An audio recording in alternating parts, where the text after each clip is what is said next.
What have I done?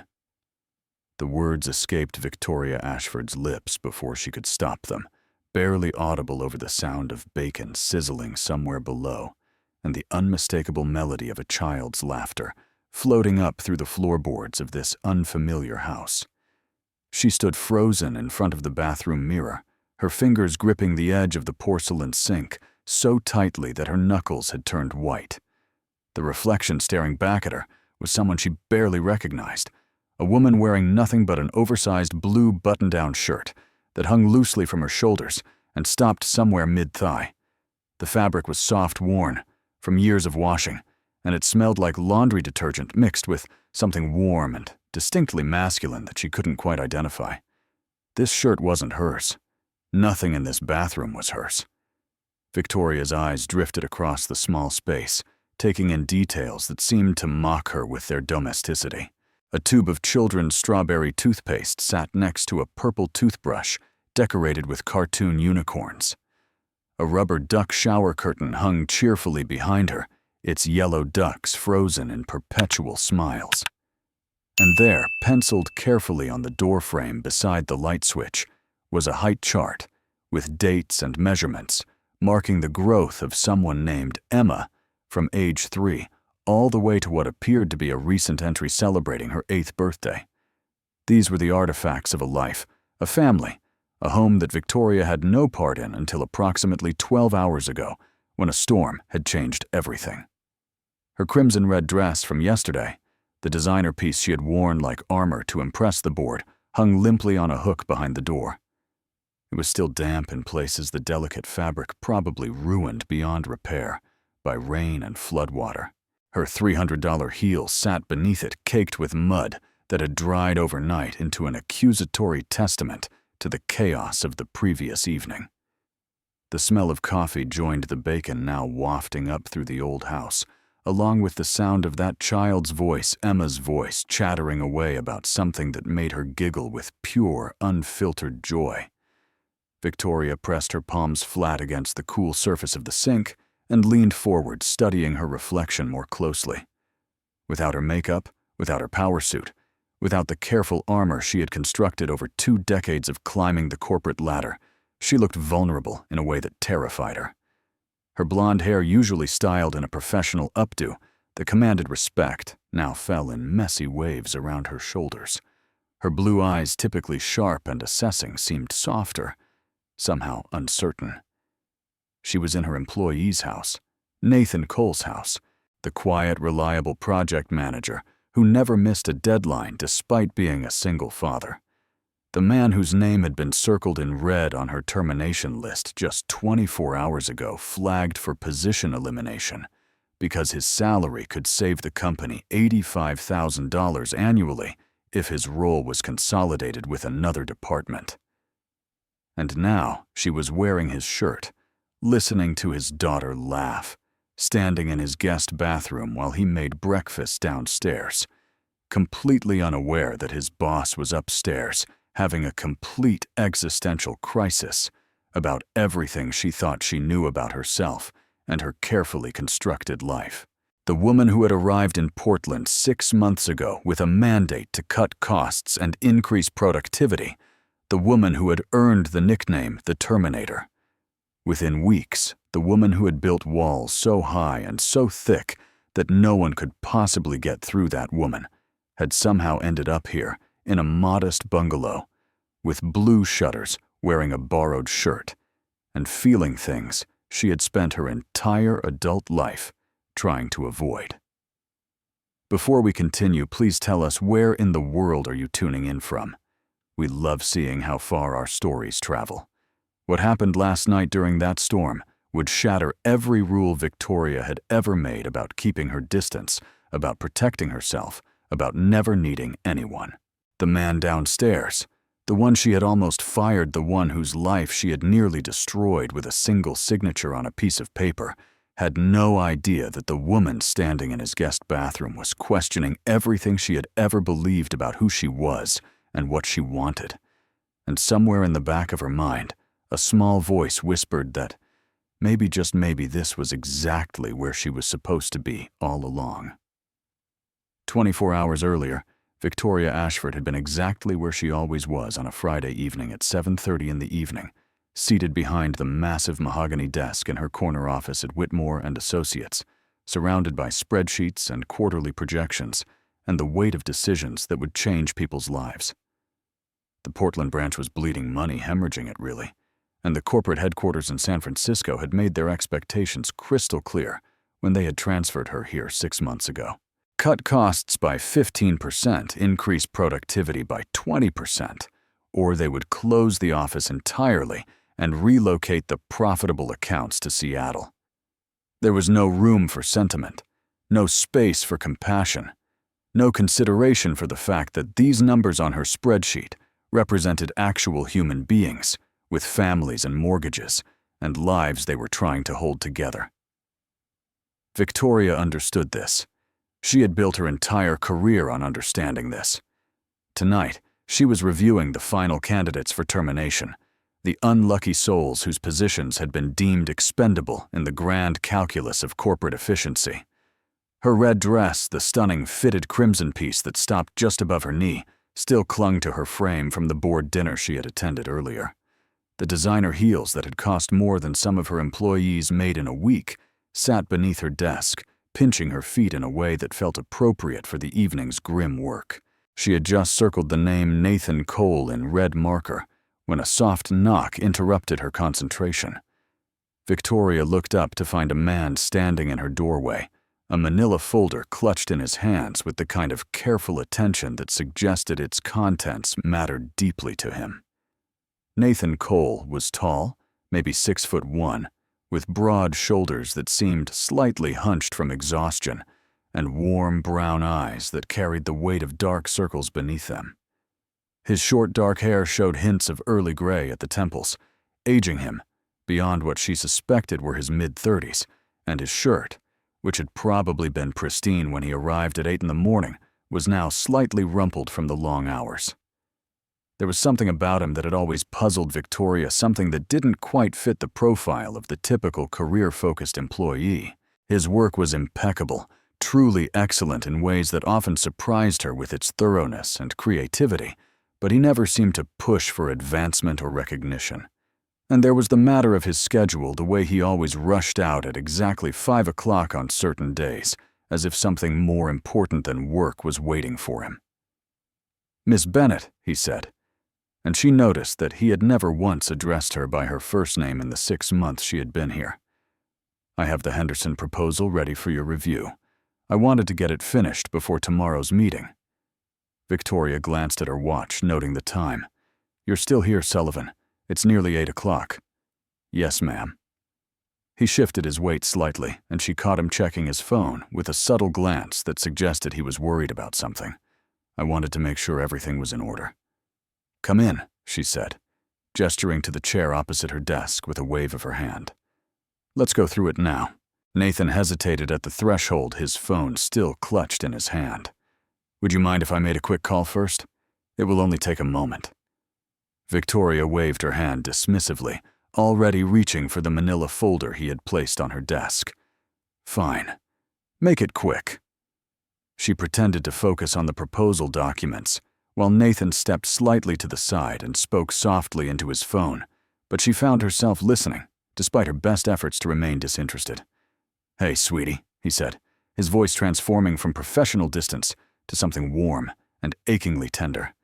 "Yes, I know. I'm sorry, Em. Daddy has to work a little longer tonight." There was a pause, and Victoria could hear the tinny sound of a child's voice on the other end, upset about something. "I know Lily Pad, I know. But Mrs. Patterson will stay with you until I get home, okay? I promise I'll read 2 chapters tonight, not just 1. "Yes, 2 whole chapters." Another pause, and his voice grew even softer. "Love you too, kiddo. I'll be there as soon as I can." When he hung up and turned back to face her, Victoria noticed something she had never seen in Nathan Cole's expression during office hours: vulnerability. Raw, undisguised vulnerability that softened the tired lines of his face and made him seem suddenly profoundly human. "Your daughter?" The question escaped her lips before she could stop it, and Victoria immediately regretted the personal turn of the conversation. She made it a point never to know the personal details of her employees' lives. It made the hard decisions easier when they were just names and numbers instead of people with children and stories. Yes, Emma. His smile transformed his tired face into something almost radiant, the kind of smile that only appears when a parent thinks about their child. She's 8 years old. She's not used to me working late like this. He hesitated, then added, "Her babysitter is probably charging me double by now. Mrs. Patterson is retired, lives next door. She's wonderful with Emma, but she has her own schedule." Victoria nodded, feeling suddenly uncomfortable and not entirely sure why. "Well, let's make this quick then, so you can get home." They worked through the proposal efficiently, and Victoria found herself once again impressed by the thoroughness of Nathan's work. The Henderson account was a significant client, and his proposal demonstrated a deep understanding of their needs, paired with creative solutions she hadn't considered. By 8:45, they had finished their review, and Nathan stood to leave. "Sullivan," she called out as he reached the doorway. He paused, turning back. "This is good work. Really good work." He nodded, accepting her rare praise with a small, tired smile that didn't quite reach his eyes. "Thank you, Miss Bennett." She should have let him go, should have returned to her termination list and finished the grim work of deciding whose lives to upend. But some impulse she couldn't quite explain, made her ask the question that had been bothering her for months. "Why do you always leave at exactly 5 o'clock?"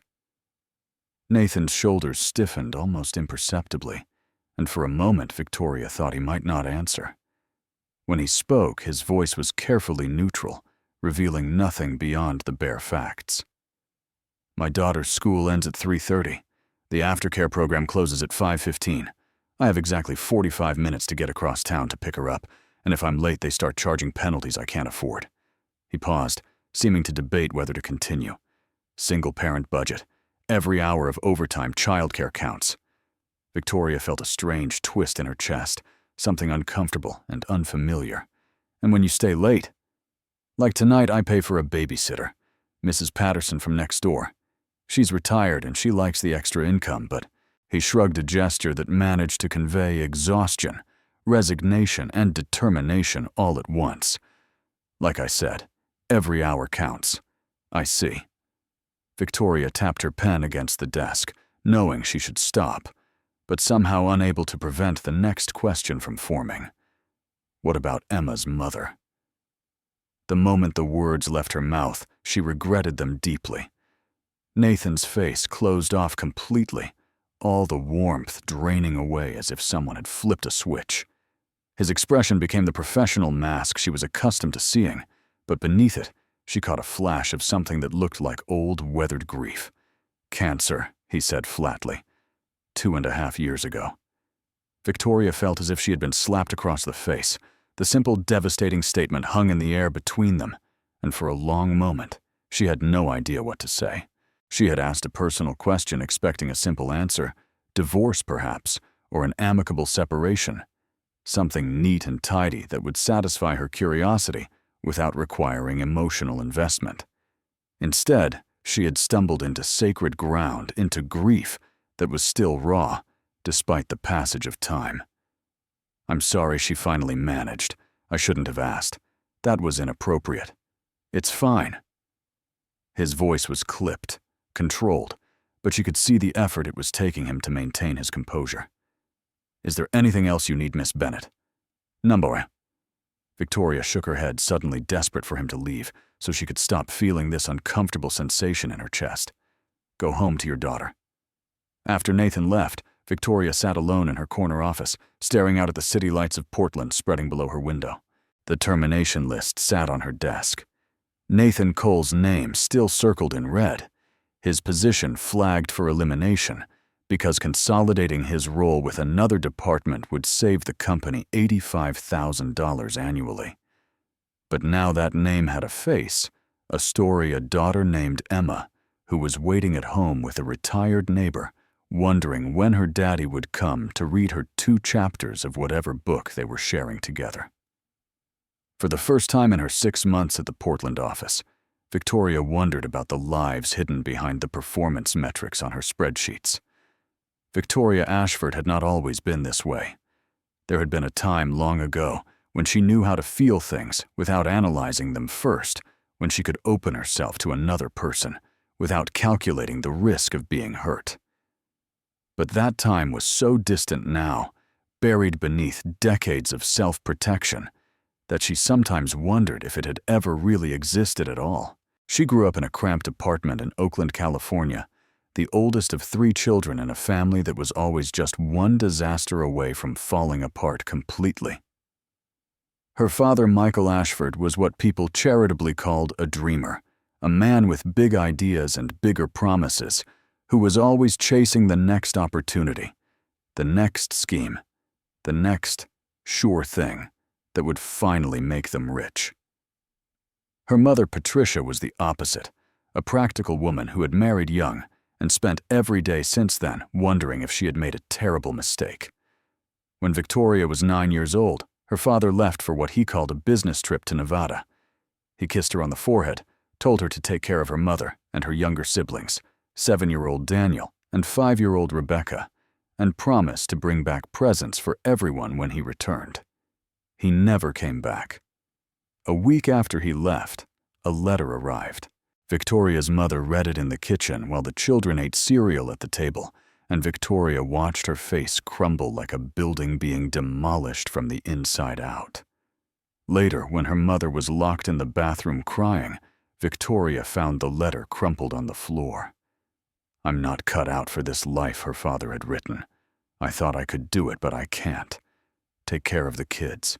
Take care of yourself. I'm sorry." Victoria was 9 years old, and she learned 2 things that day that would shape the rest of her life.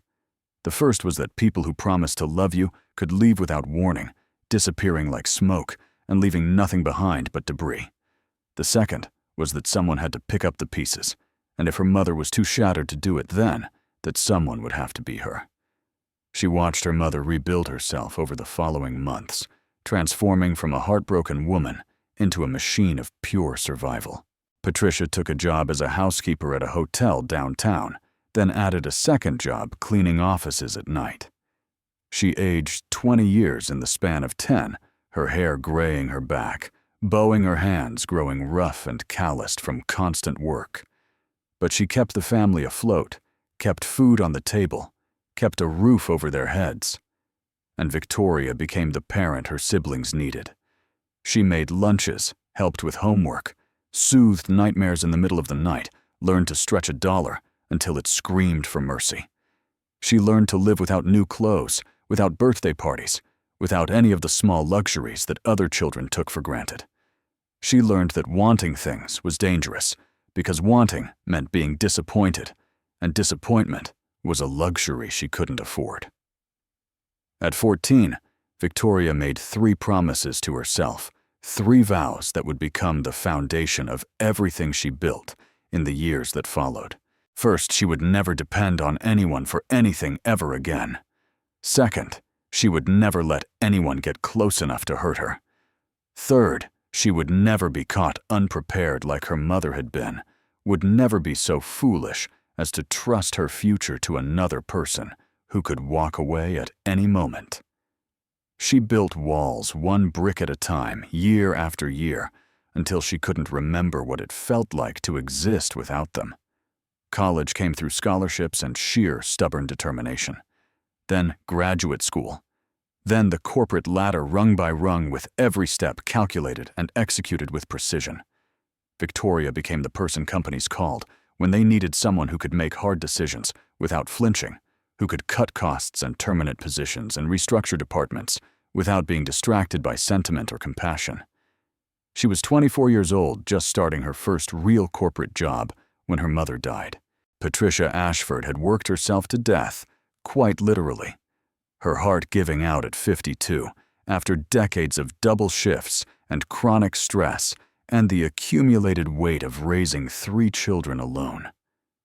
She died in the break room of the hotel where she had worked for 15 years, surrounded by vacuum cleaners and cleaning supplies, with no one beside her to hold her hand. Victoria paid for the funeral. She finished putting her siblings through college, and she never stopped climbing, because stopping meant remembering, and remembering meant feeling, and feeling was something she had sworn off, along with dependency and vulnerability, and the dangerous fantasy that anyone could be trusted to stay. Now at 34, Victoria Ashford was a regional director for one of the most prestigious marketing firms in the country. She was respected, feared, and profoundly alone. She hadn't had a real relationship in 8 years, and the few attempts before that had ended the same way, with her pushing away anyone who got too close, sabotaging intimacy before it could become a weapon that could be used against her. The red dress she had worn to the board dinner tonight was armor, not fashion. Every designer piece in her closet was armor. Her corner office was armor. Her reputation as the Ice Queen, the Terminator, the woman who could eliminate positions without losing sleep. All of it was armor protecting the terrified girl inside, who still remembered what it felt like to be abandoned by someone who had promised to love her. Sitting in her office on this Friday night, looking at the termination list with Nathan Cole's name circled in red, Victoria felt nothing. Or at least, that's what she told herself. The storm that would change everything arrived on Saturday without warning, as the most devastating storms often do. Victoria had come into the office despite it being the weekend, because she couldn't shake the strange restlessness that had followed her home from work the night before. She told herself she needed to finalize the termination decisions before Monday's board call, but the truth was simpler and more uncomfortable. She didn't know what else to do with herself. Her apartment was quiet and empty, and the silence had begun to feel less like peace and more like judgment. The weather forecast had predicted rain, nothing unusual for Portland in the fall, but by early afternoon, the rain had transformed into something else entirely. The wind picked up, gusting hard enough to rattle the windows of Victoria's corner office. The sky turned an ominous gray-green color that made everything feel apocalyptic and strange. And then the alerts started coming one after another, each more urgent than the last. Power lines down across the county, flash flood warnings in effect, emergency services urging everyone to stay home, to shelter in place, to avoid all unnecessary travel. Victoria stood at her office window, watching the storm tear through the parking lot below. Trees bent nearly double in the wind. Debris skittered across the pavement like frightened animals. The few cars still in the lot rocked on their wheels with each powerful gust. Most of the staff had stayed home today, and the building felt empty and eerie around her. She should leave, she knew. Should go home while she still could. But something kept her rooted in place, watching the storm, as if it held answers to questions she hadn't yet learned to ask. She had just gathered her things, finally ready to brave the journey home, when a frantic knock sounded at her office door. Nathan Cole stood in the doorway, and Victoria had never seen anyone look so terrified in her life. His face was chalk white, his eyes wide with a fear that seemed to consume him entirely. He was breathing hard as if he had been running, and his whole body seemed to vibrate with desperate energy. "Miss Bennett," he said, and his voice came out strangled, barely controlled. "I'm sorry to bother you, but I need to leave immediately, right now." Victoria felt alarm bells ringing in her mind. "What's wrong? The creek near my house is flooding. The whole neighborhood is being evacuated." The words tumbled out of him in a rush. "My neighbor just called. Emma is home alone. Mrs. Patterson had a doctor's appointment today. She was supposed to be back an hour ago, but she's stranded at the medical center on the other side of town. The roads are closing, and I need to go. I need to go right now. My daughter is alone in that house, and she's only 8 years old, and—" "Go," Victoria said, immediately cutting off his spiraling panic. "Of course, go." Nathan turned to leave, but Victoria found herself making a decision before her conscious mind had a chance to intervene, a split-second choice that would alter the course of both their lives in ways neither of them could possibly predict. Sullivan, wait. He stopped, turning back, impatience and terror warring on his face. "I'll drive you," Victoria said, reaching for her keys. "My car is an SUV with 4-wheel drive. If the roads are flooding, you'll have a much better chance of getting through with me than in that compact sedan of yours." Nathan stared at her, as if she had suddenly started speaking a language he didn't understand. For a moment, he seemed unable to process what she was offering this woman he knew only as the cold, calculating director who had been brought in to make cuts, suddenly volunteering to drive through a hurricane to help him reach his child. "Miss Bennett, you don't have to." "I know I don't have to," Victoria interrupted. "I'm offering. Now stop wasting time and let's go." 20 minutes later, Victoria was white-knuckling the steering wheel of her Audi as it navigated through streets that had transformed into shallow rivers.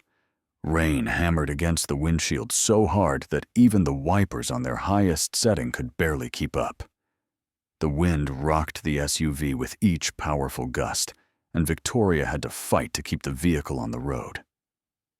Nathan sat in the passenger seat, his body rigid with tension, directing her through neighborhoods she had never visited in her 6 months in Portland. These were modest streets, lined with older homes, nothing like the upscale apartment complex where Victoria lived. Front yards had become ponds. Debris floated past them like strange, desperate boats. "There," Nathan said, his voice cracking with relief. "Turn right here." The house with the blue shutters. Victoria pulled into the driveway of a small bungalow, charming and well-maintained despite its modest size. The yard was flooded with at least 6 inches of water, and more was rising by the minute. Before she could even put the car in park, Nathan had thrown open his door and was splashing toward the house, calling his daughter's name, with a desperation that made Victoria's chest ache in ways she didn't understand. She followed him, her designer heels immediately ruined by the muddy water, her red dress soaking through within seconds. None of it mattered. Something about Nathan's terror had become her own, and she couldn't have stayed in the car any more than she could have stopped breathing. Emma Nathan's voice echoed through the dark house as he burst through the front door. "Emma, where are you, Daddy?" A small voice came from somewhere upstairs, thin and frightened. "The power went out and I'm scared. I couldn't find the flashlight and I didn't know what to do." Nathan was up the stairs before Victoria could blink, taking them 2 at a time. She stood in the dark entryway, dripping onto the floor, listening to murmured reassurances from above, the sound of a child's relieved, sobbing footsteps moving around. When Nathan came back down, he was carrying a small girl in his arms. She had her face buried against his neck, thin arms wrapped so tightly around him that Victoria wondered if she would ever let go. In one hand, clutched against her father's shoulder, was a worn, stuffed rabbit with patches of fur missing and a slightly crooked ear. "It's okay, Em," Nathan was saying, his voice rough with emotion. "Daddy's here now. Everything's going to be okay."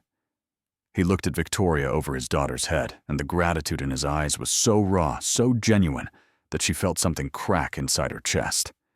"Thank you," he said quietly. "I don't know if I would have made it in time without you." Victoria nodded suddenly, feeling like an intruder in this intimate moment between father and daughter. "I should go," she said. "Let you get settled."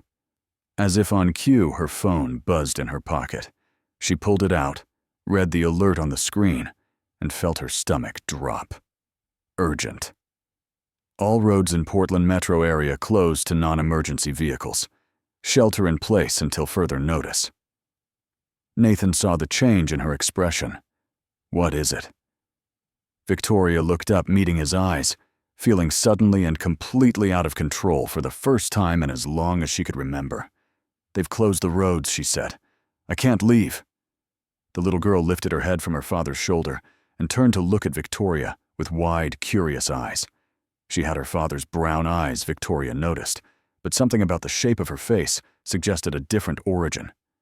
Perhaps her mother. Her hair was long and tangled from a day spent alone, and her cheeks were still wet with tears. The stuffed rabbit in her hand was clutched so tightly that its worn fabric seemed to strain at the seams. "Daddy." Emma said, her voice still small and uncertain. "Who's the pretty lady?" Nathan shifted his daughter in his arms, angling his body so she could see Victoria more clearly. "This is Miss Bennett, sweetheart. She's my boss from work. She helped bring Daddy home to you." Emma studied Victoria with the kind of unfiltered attention that only children possess. Her gaze took in everything: the ruined red dress, the soaked hair, the expensive shoes covered in mud. Victoria felt suddenly uncomfortably exposed, as if this 8-year-old could see straight through all the armor she had spent decades building. "You got all wet," Emma observed. "I did," Victoria agreed, not knowing what else to say. Me too," Emma said, as if this shared experience of being wet created some kind of bond between them. "When the water started coming in under the door, I put towels down like Daddy taught me, but they got all squishy." Nathan pressed a kiss to his daughter's forehead. "You did exactly right, Em. I'm so proud of you." Emma's attention returned to Victoria. "Are you going to stay here?" Because of the storm, Victoria glanced at Nathan, uncertain how to answer. He gave a slight nod, his expression somewhere between apologetic and resigned. "It looks like I am," Victoria said. "The roads are closed, so I can't drive home right now." "Oh." Emma considered this information. "Then you can help us have an adventure. Daddy says storms are just adventures we didn't plan for." Despite everything, despite the chaos and the cold and the utter strangeness of her situation, Victoria felt the corner of her mouth twitch towards something that might have been a smile. "Your daddy sounds very wise. He is," Emma said with complete conviction. "He's the wisest daddy in the whole world." Nathan's ears turned slightly pink at this endorsement. "All right, wisest daddy needs to get us all dried off and figure out what we're doing for the night. Emma, I'm going to put you down now. Okay? Can you show Miss Bennett where the towels are while I check the windows?" What followed was a surreal experience that Victoria would remember for the rest of her life. She found herself being led through the dark house by an 8-year-old with a flashlight, listening to a running commentary about which towels were the good ones, which ones were just okay, and which one was special because it had unicorns on it and was only for Emma. "You can use the blue ones," Emma said, generously opening a linen closet and pulling out a stack of towels with the confidence of someone who had done this many times before. "Those are Daddy's favorites, but I think he won't mind sharing." "Thank you," Victoria said, accepting the towels with a formality that seemed absurd under the circumstances. "That's very kind of you." Emma studied her again with those unnerving, perceptive eyes. "You look cold," she said. "And sad." Victoria blinked. "Sad. Yeah, like how I feel sometimes, when I miss my mommy." Emma's voice was matter-of-fact, rather than mournful. "She's in heaven now, but I still miss her. Do you miss someone too?" The question hit Victoria like a physical blow. She stood there holding a stack of towels in a stranger's house while a storm raged outside, and found herself completely unable to respond. This child, this 8-year-old who had been alone and frightened just minutes ago, had somehow looked at her and seen something that Victoria had spent years trying to hide from everyone, including herself. Victoria started, then stopped. "I don't know," she finally said, and the honesty of the admission surprised her. Emma nodded as if this was a perfectly acceptable answer. "That's okay. Sometimes I don't know things either." She reached out and patted Victoria's hand, a gesture of comfort that was startling in its naturalness. "Daddy says it's okay not to know things. He says that's what figuring out is for." Before Victoria could respond, Nathan appeared in the hallway, flashlight in hand. "I've secured the windows as best I can," he said, slightly out of breath. "The creek is still rising, but we should be okay if it doesn't get too much higher." He looked at Victoria, taking in her dripping clothes, her ruined heels, and the lost expression she hadn't had time to hide. "You need dry clothes. I have some old shirts and sweatpants that should fit well enough. They're nothing fancy, but—" "That would be fine," Victoria said quickly, eager to escape Emma's uncomfortably perceptive gaze. "Thank you." Nathan led her to a small guest room at the end of the hall. The space was simple but clean, with a neatly made bed and a dresser that looked like it had seen better decades. He opened a drawer and pulled out a folded blue button-down shirt and a pair of gray sweatpants. "Bathrooms through that door," he said, gesturing. "Take your time. I'll see what we can do about dinner." He hesitated in the doorway, looking at her with an expression she couldn't quite read. "I really am grateful, Miss Bennett. For everything." "Victoria," she heard herself say. Under the circumstances, I think you can call me Victoria." A small smile crossed his face, the first real smile she had seen from him all evening. Victoria, then. And I'm Nathan, if you didn't already know. After he left, Victoria stood alone in the guest room, holding the borrowed clothes against her chest. Outside, the storm continued to rage, wind and rain, battering the little house with the blue shutters. Inside, she could hear Emma chattering to her father about something, her voice rising and falling, with the enthusiasm of a child who had forgotten, at least temporarily, how frightened she had been just an hour ago. Victoria went into the bathroom and closed the door behind her.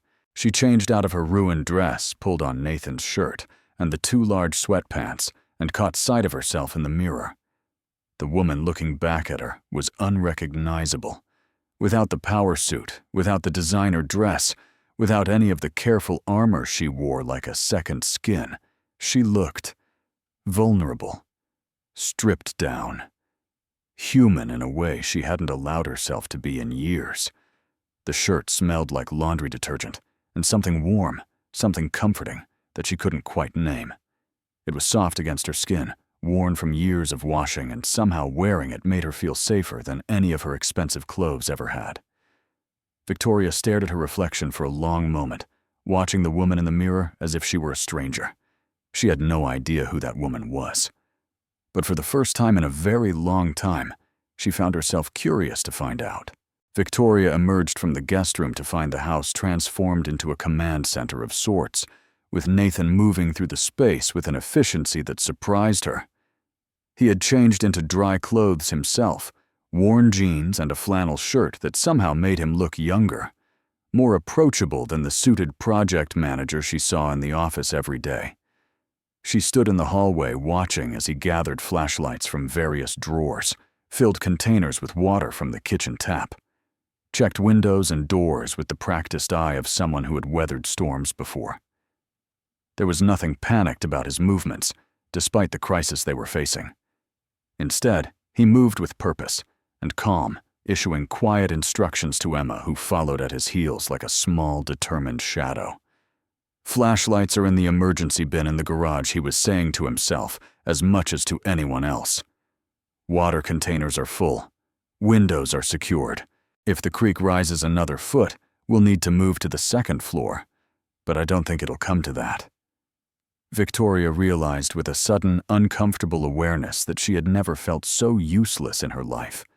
In her world, she was the one who took charge, who made decisions, who commanded rooms full of executives with nothing more than a raised eyebrow and a well-placed question. But here, in this modest house with its rubber duck shower curtains and height charts on the door frames, she had no idea what to do with herself.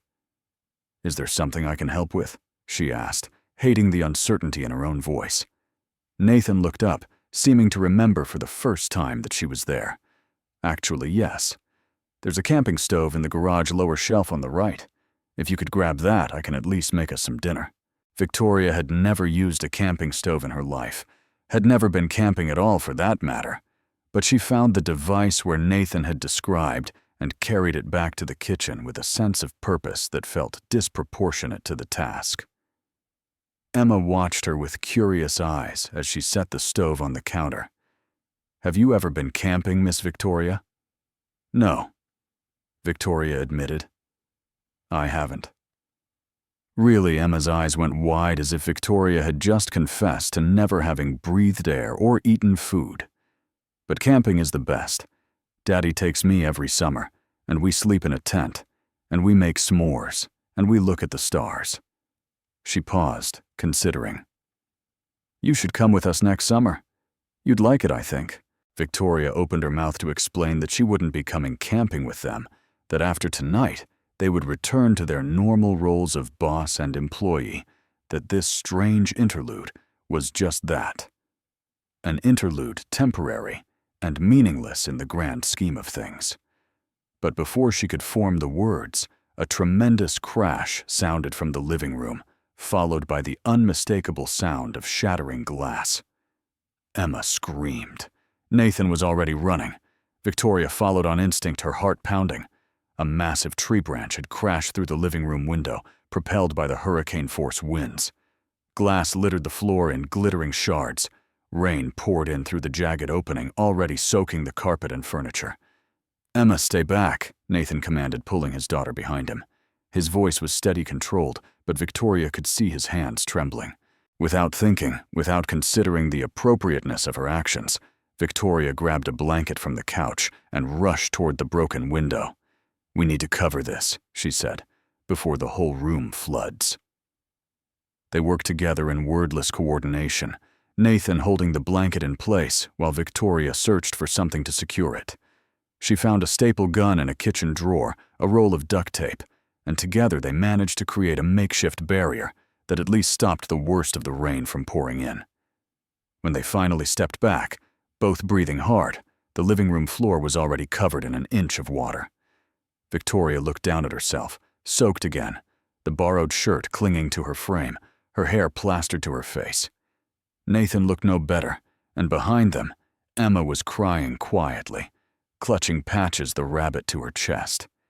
Nathan went to his daughter, immediately scooping her up and holding her close. "It's okay, Em.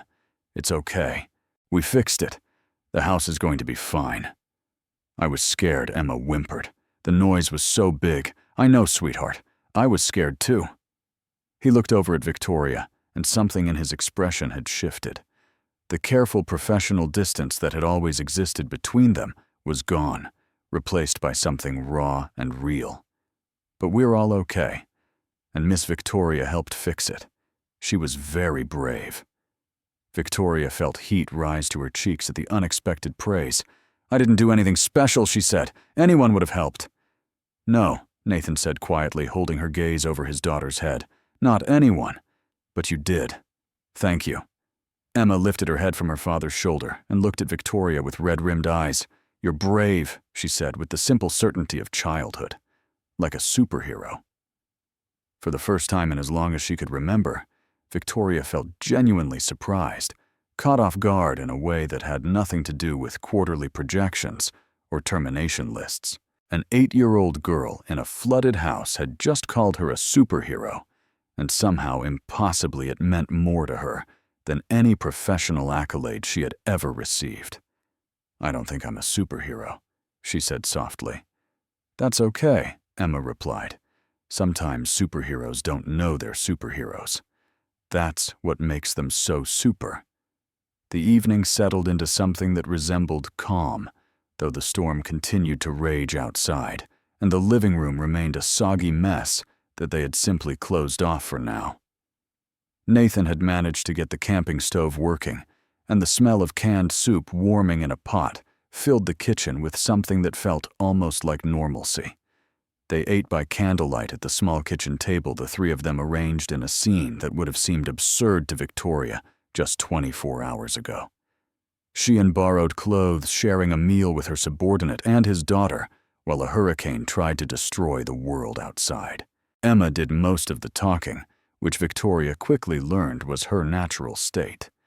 The child chattered about her school, about her best friend Sophia, who had a cat named Whiskers, about the book they were reading in class, and how she thought Charlotte's Web was the best story ever written, even though the ending made her cry every time. "I've read that book," Victoria heard herself say, surprised by her own contribution to the conversation. "When I was about your age." Emma's eyes lit up. "Really, did you cry at the end too?" "I did," Victoria admitted. "Charlotte was a very good friend to Wilbur." The best friend, Emma agreed solemnly. "Daddy says that's what the book is about, really. About how loving someone means wanting good things for them, even if it's hard for you." She paused, stirring her soup thoughtfully. "I think that's what Mommy did. She loved me so much that she wanted me to be happy, even though she had to go to heaven." The simple, devastating statement hung in the air. Victoria looked at Nathan, saw his jaw tighten, almost imperceptibly, saw the way his hand moved briefly toward his daughter, before he pulled it back and returned to his own soup. "Your mommy sounds like she was very wise," Victoria said carefully. "Just like your daddy." Emma nodded, accepting this as obvious fact. "Do you have a mommy, Miss Victoria?" "I did," Victoria said. "But she died too, a long time ago." "Oh." Emma considered this information with the gravity of someone much older. "So you understand?" Victoria blinked. "Understand what it's like to miss someone who's not here anymore." Emma reached across the table and patted Victoria's hand, the same gesture of comfort she had offered earlier in the hallway. "It's okay to be sad about it. Daddy says feelings are like the weather. You can't make them go away, but you can learn to dress for them." Despite everything, despite the wet floor and the broken window, and the utter strangeness of her situation, Victoria felt herself smile. "Your daddy has a lot of sayings." "He's full of them," Emma agreed cheerfully. "Sometimes I tell him he should write a book." Nathan cleared his throat, looking slightly embarrassed. "All right, philosopher. I think it's time we started thinking about bedtime." "But I'm not tired," Emma protested automatically. "I know, but it's been a long day, and we all need rest." Nathan stood and began clearing the dishes. "Plus, I believe I owe you 2 chapters of Charlotte's Web." The mention of the bedtime story ritual seemed to spark something in Emma's mind. She turned to Victoria with an expression of sudden inspiration. "Miss Victoria should stay with us," she announced, "for the story, since she likes Charlotte's Web too."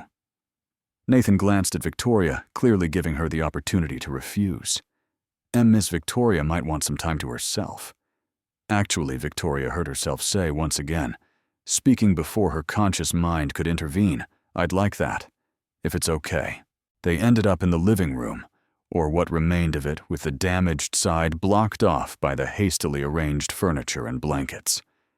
Nathan had created a makeshift camp of sorts, pillows and blankets arranged on the floor near the fireplace, which he had managed to light despite the wind occasionally pushing smoke back down the chimney. Emma insisted on sitting between the 2 adults, nestled in the pile of blankets with Patches the rabbit tucked under her chin. Nathan pulled out a worn copy of Charlotte's Web, its cover soft from years of handling, and began to read. His voice was different when he read aloud, Victoria noticed. The careful measured tones of the office were gone, replaced by something warmer, more animated. He did voices for each character, making Charlotte sound wise and gentle, Wilbur sound young and worried, Templeton the rat sound delightfully greedy and suspicious. Emma giggled at the voices, even though she had clearly heard them many times before, and Victoria found herself drawn into the story in a way she hadn't experienced since childhood, when her mother had still had time to read to her before the extra jobs had stolen away their evenings. After several pages, Emma interrupted. "Miss Victoria, can you read the next chapter?" Victoria froze. I'm not very good at this. Please." Emma looked up at her with those impossible eyes. "Daddy reads all the time. I want to hear how you do it." Nathan handed her the book without comment, his expression unreadable. Victoria took it with trembling hands and found her place on the page. Her first few sentences were stiff, awkward, the words coming out flat and lifeless.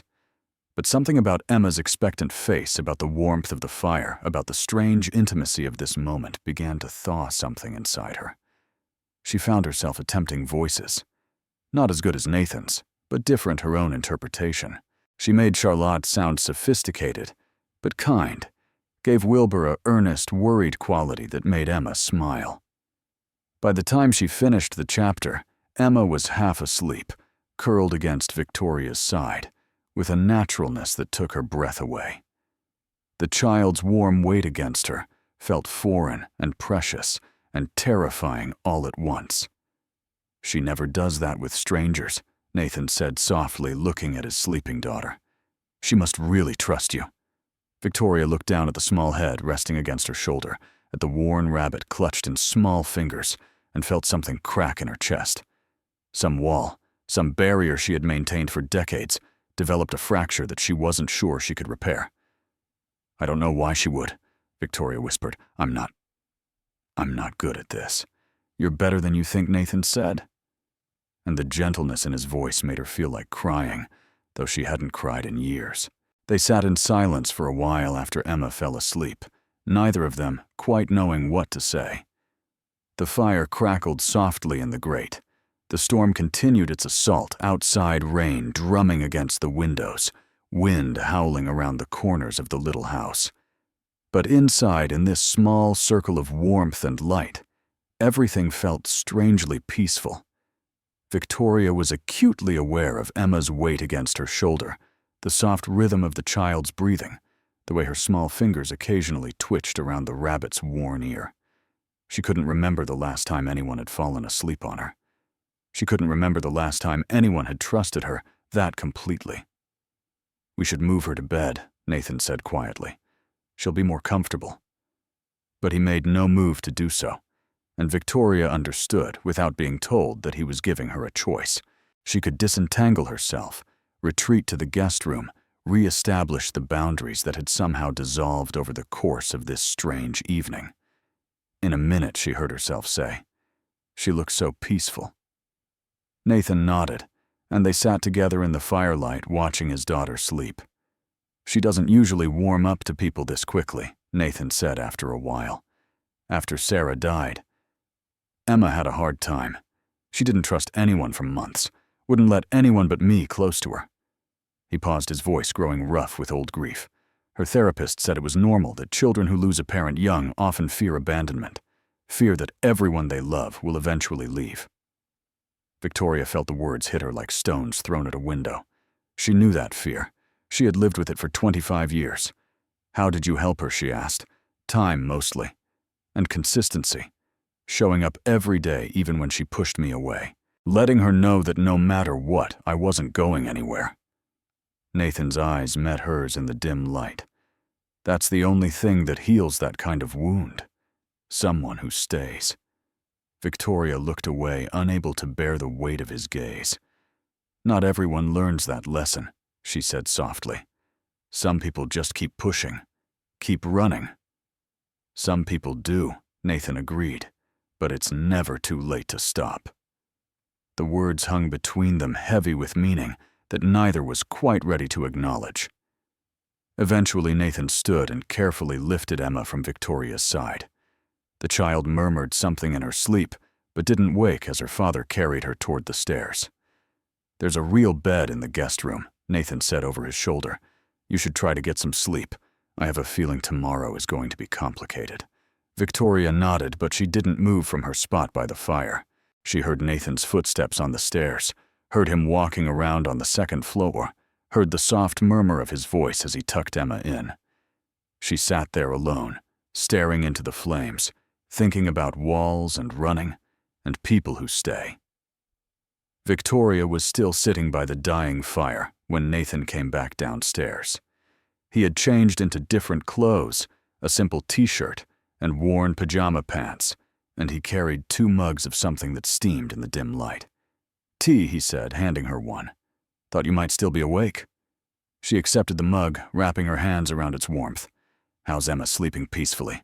She'll probably be up at dawn demanding pancakes." He settled onto the floor nearby, not too close, but close enough for quiet conversation. "Storm seems to be dying down a bit.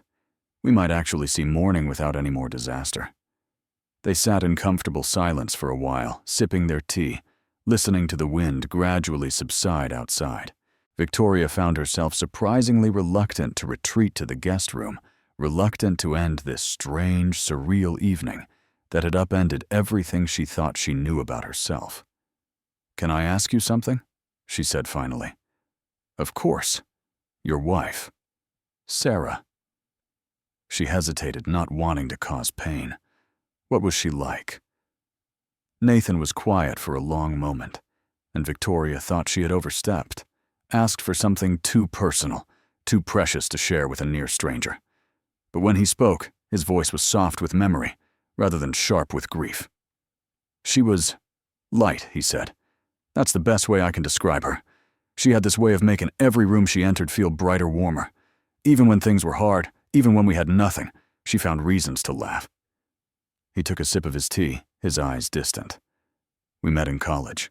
I was broke and awkward and convinced I had nothing to offer anyone. She saw something else, saw someone worth loving." His voice caught slightly. "She used to say that love wasn't about being complete when you met someone.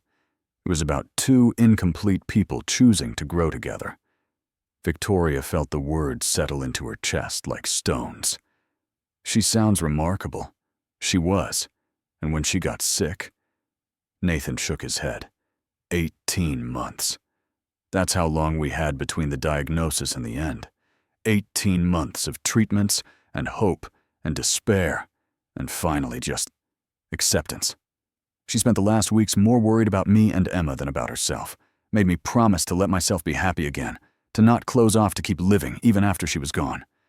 And have you, Victoria asked quietly, been happy?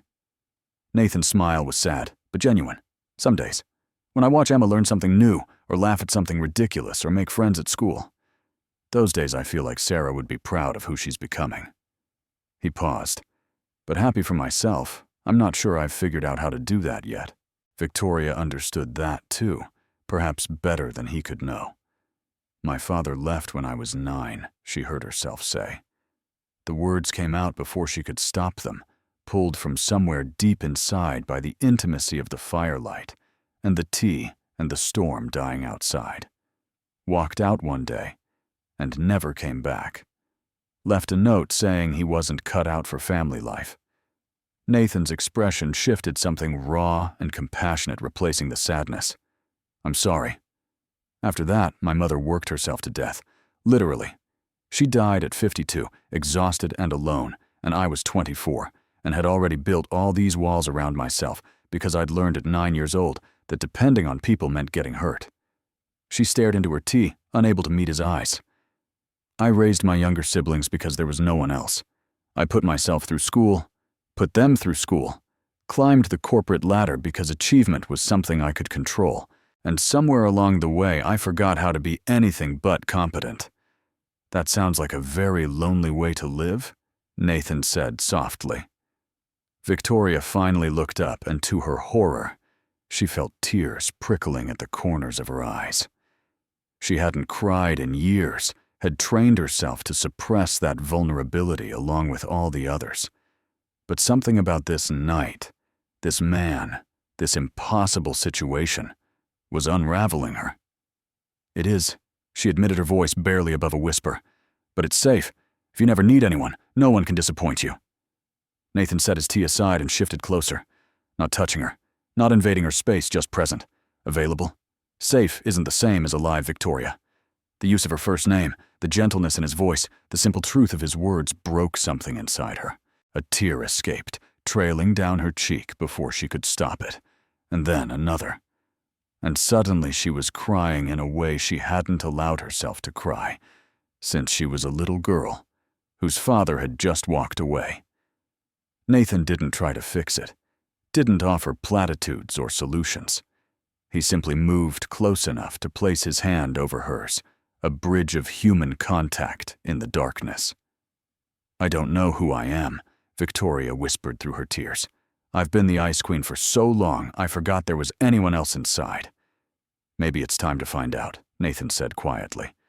And in the dying firelight, surrounded by the aftermath of a storm that had changed everything, Victoria felt for the first time in decades that maybe, just maybe, she wasn't as alone as she had believed. The clock on the mantel showed past midnight, but neither of them had moved to go to bed. The tea had grown cold, the fire had burned down to embers, and yet they remained sitting together in the darkness, as if the outside world had ceased to exist. Victoria knew what she had to do. The weight of her secret had been pressing on her all evening, growing heavier with each moment of unexpected connection, each flash of genuine emotion. She couldn't let this continue without telling him the truth, no matter how much it might destroy the fragile thing that was building between them. Nathan, I have to tell you something. The serious tone of her voice made him straighten slightly, his hand still warm over hers. Okay. Victoria took a deep breath, gathering courage she wasn't sure she possessed. Before the storm, I was in the office on Saturday to finalize decisions about the restructuring, about which positions to eliminate. She felt his hand tense beneath hers, but he didn't pull away. He waited his silence, an invitation to continue. Your name was on the list. Your position was flagged for termination. The words came out in a rush, ugly and brutal. The company could save $85,000 a year by consolidating your role with another department. It made sense on paper. It was efficient. It was... She swallowed hard. It was what I was brought here to do. For a long moment, Nathan said nothing. Then slowly he withdrew his hand from hers. Victoria watched his face in the dim light, watched the emotions play across his features. Shock, then hurt, then something that looked terribly like betrayal. She had seen that expression before in the mirror on the day she had read her father's goodbye note. So tomorrow, Nathan said, his voice carefully controlled, I would have been unemployed. With medical debt from Sarah's treatment, a mortgage I can barely afford, and an 8-year-old daughter who depends on me for everything.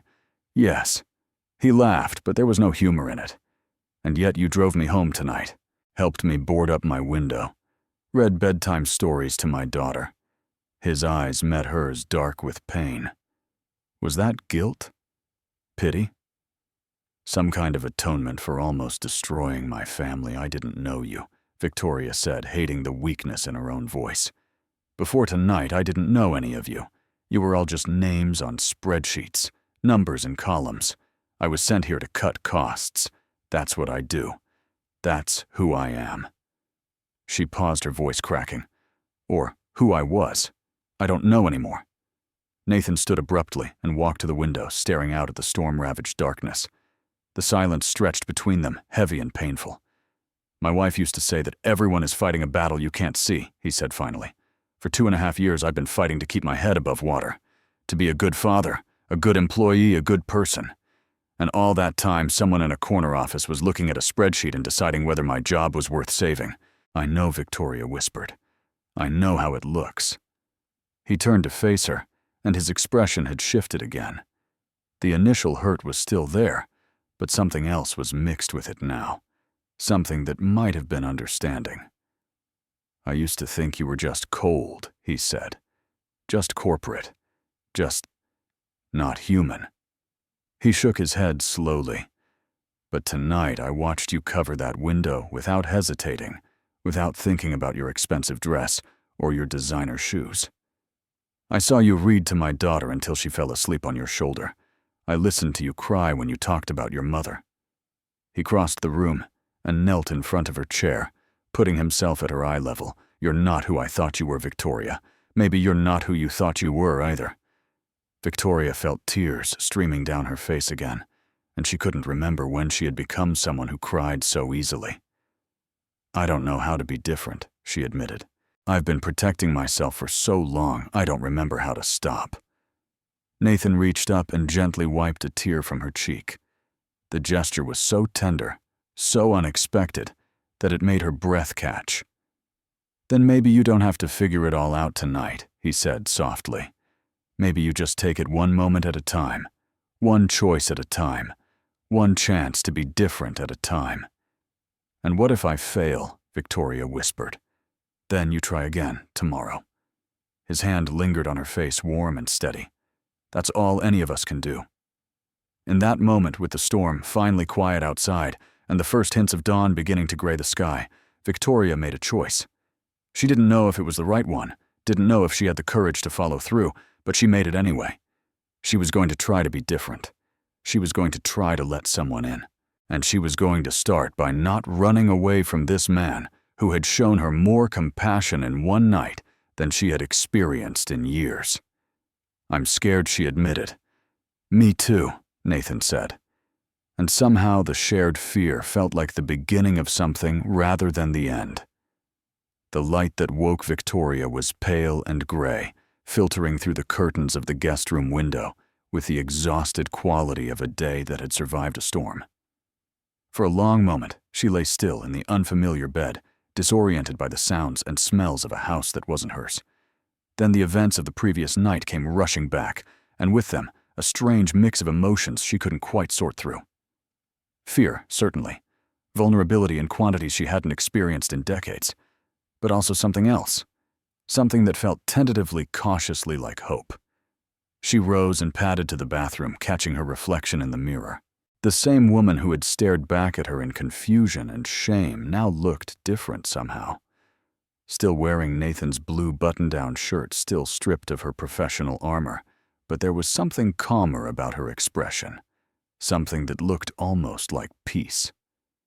Victoria heard sounds from downstairs, the clink of dishes, the sizzle of something cooking, and above it all, the bright melody of a child's voice chattering away about something that clearly delighted her. On the nightstand, she found a mug of coffee waiting still warm, with a note tucked beneath it in handwriting she now recognized. "Lily Pad and I are making celebration pancakes. Join us when you're ready. No pressure. N." Something in Victoria's chest expanded at the simple kindness of the gesture. He had remembered how she took her coffee, though she couldn't recall ever telling him. Black, no sugar. The small attention to detail felt impossibly significant.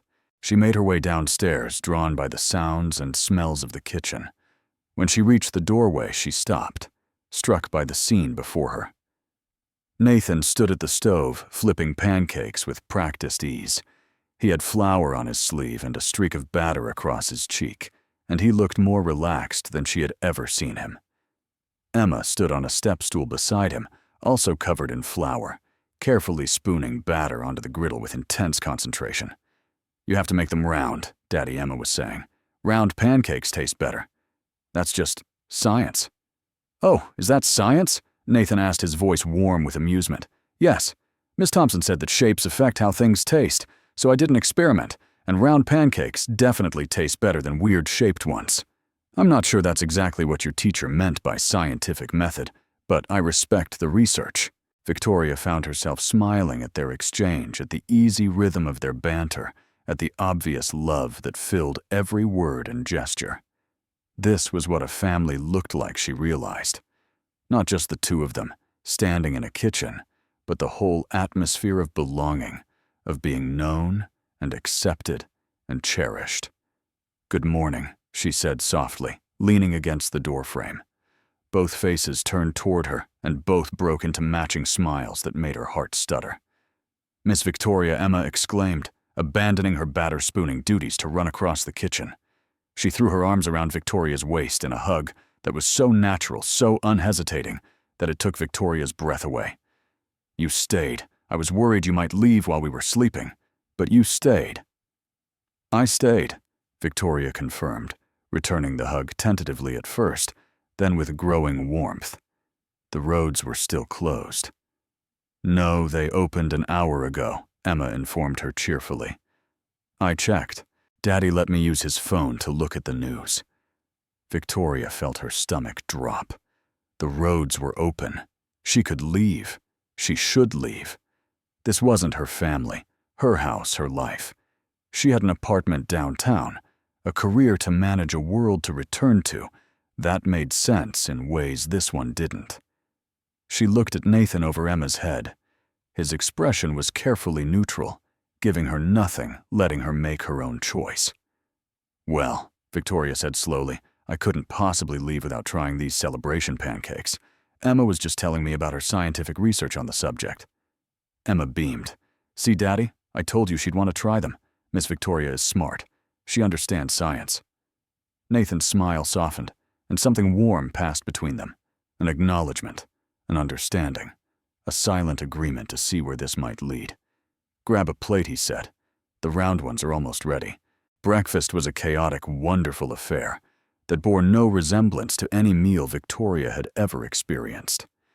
Emma chattered constantly, filling the kitchen with a stream of observations, questions, and opinions on subjects ranging from the proper way to pour syrup to the philosophical implications of why some people liked blueberry pancakes, while others preferred chocolate chip. "I'm a chocolate chip person," Emma declared, "but my friend Sophia is blueberry. We tried to trade once, but it didn't work because we each just wanted our own kind back." "That's very mature of you," Victoria said, recognizing that people can have different preferences and still be friends. "That's what Mommy used to say." Emma's voice didn't falter on the mention of her mother, but her hand found Patches the rabbit where he sat beside her plate, fingers closing around his worn ear. She said the world would be boring if everyone liked the same things. Victoria nodded, not sure how to respond. She glanced at Nathan, but he seemed content to let the conversation unfold naturally. Miss Victoria, Emma said, suddenly her voice shifting to something more serious. "Are you going to be my new mommy?" Nathan choked on his coffee. Victoria felt the blood drain from her face.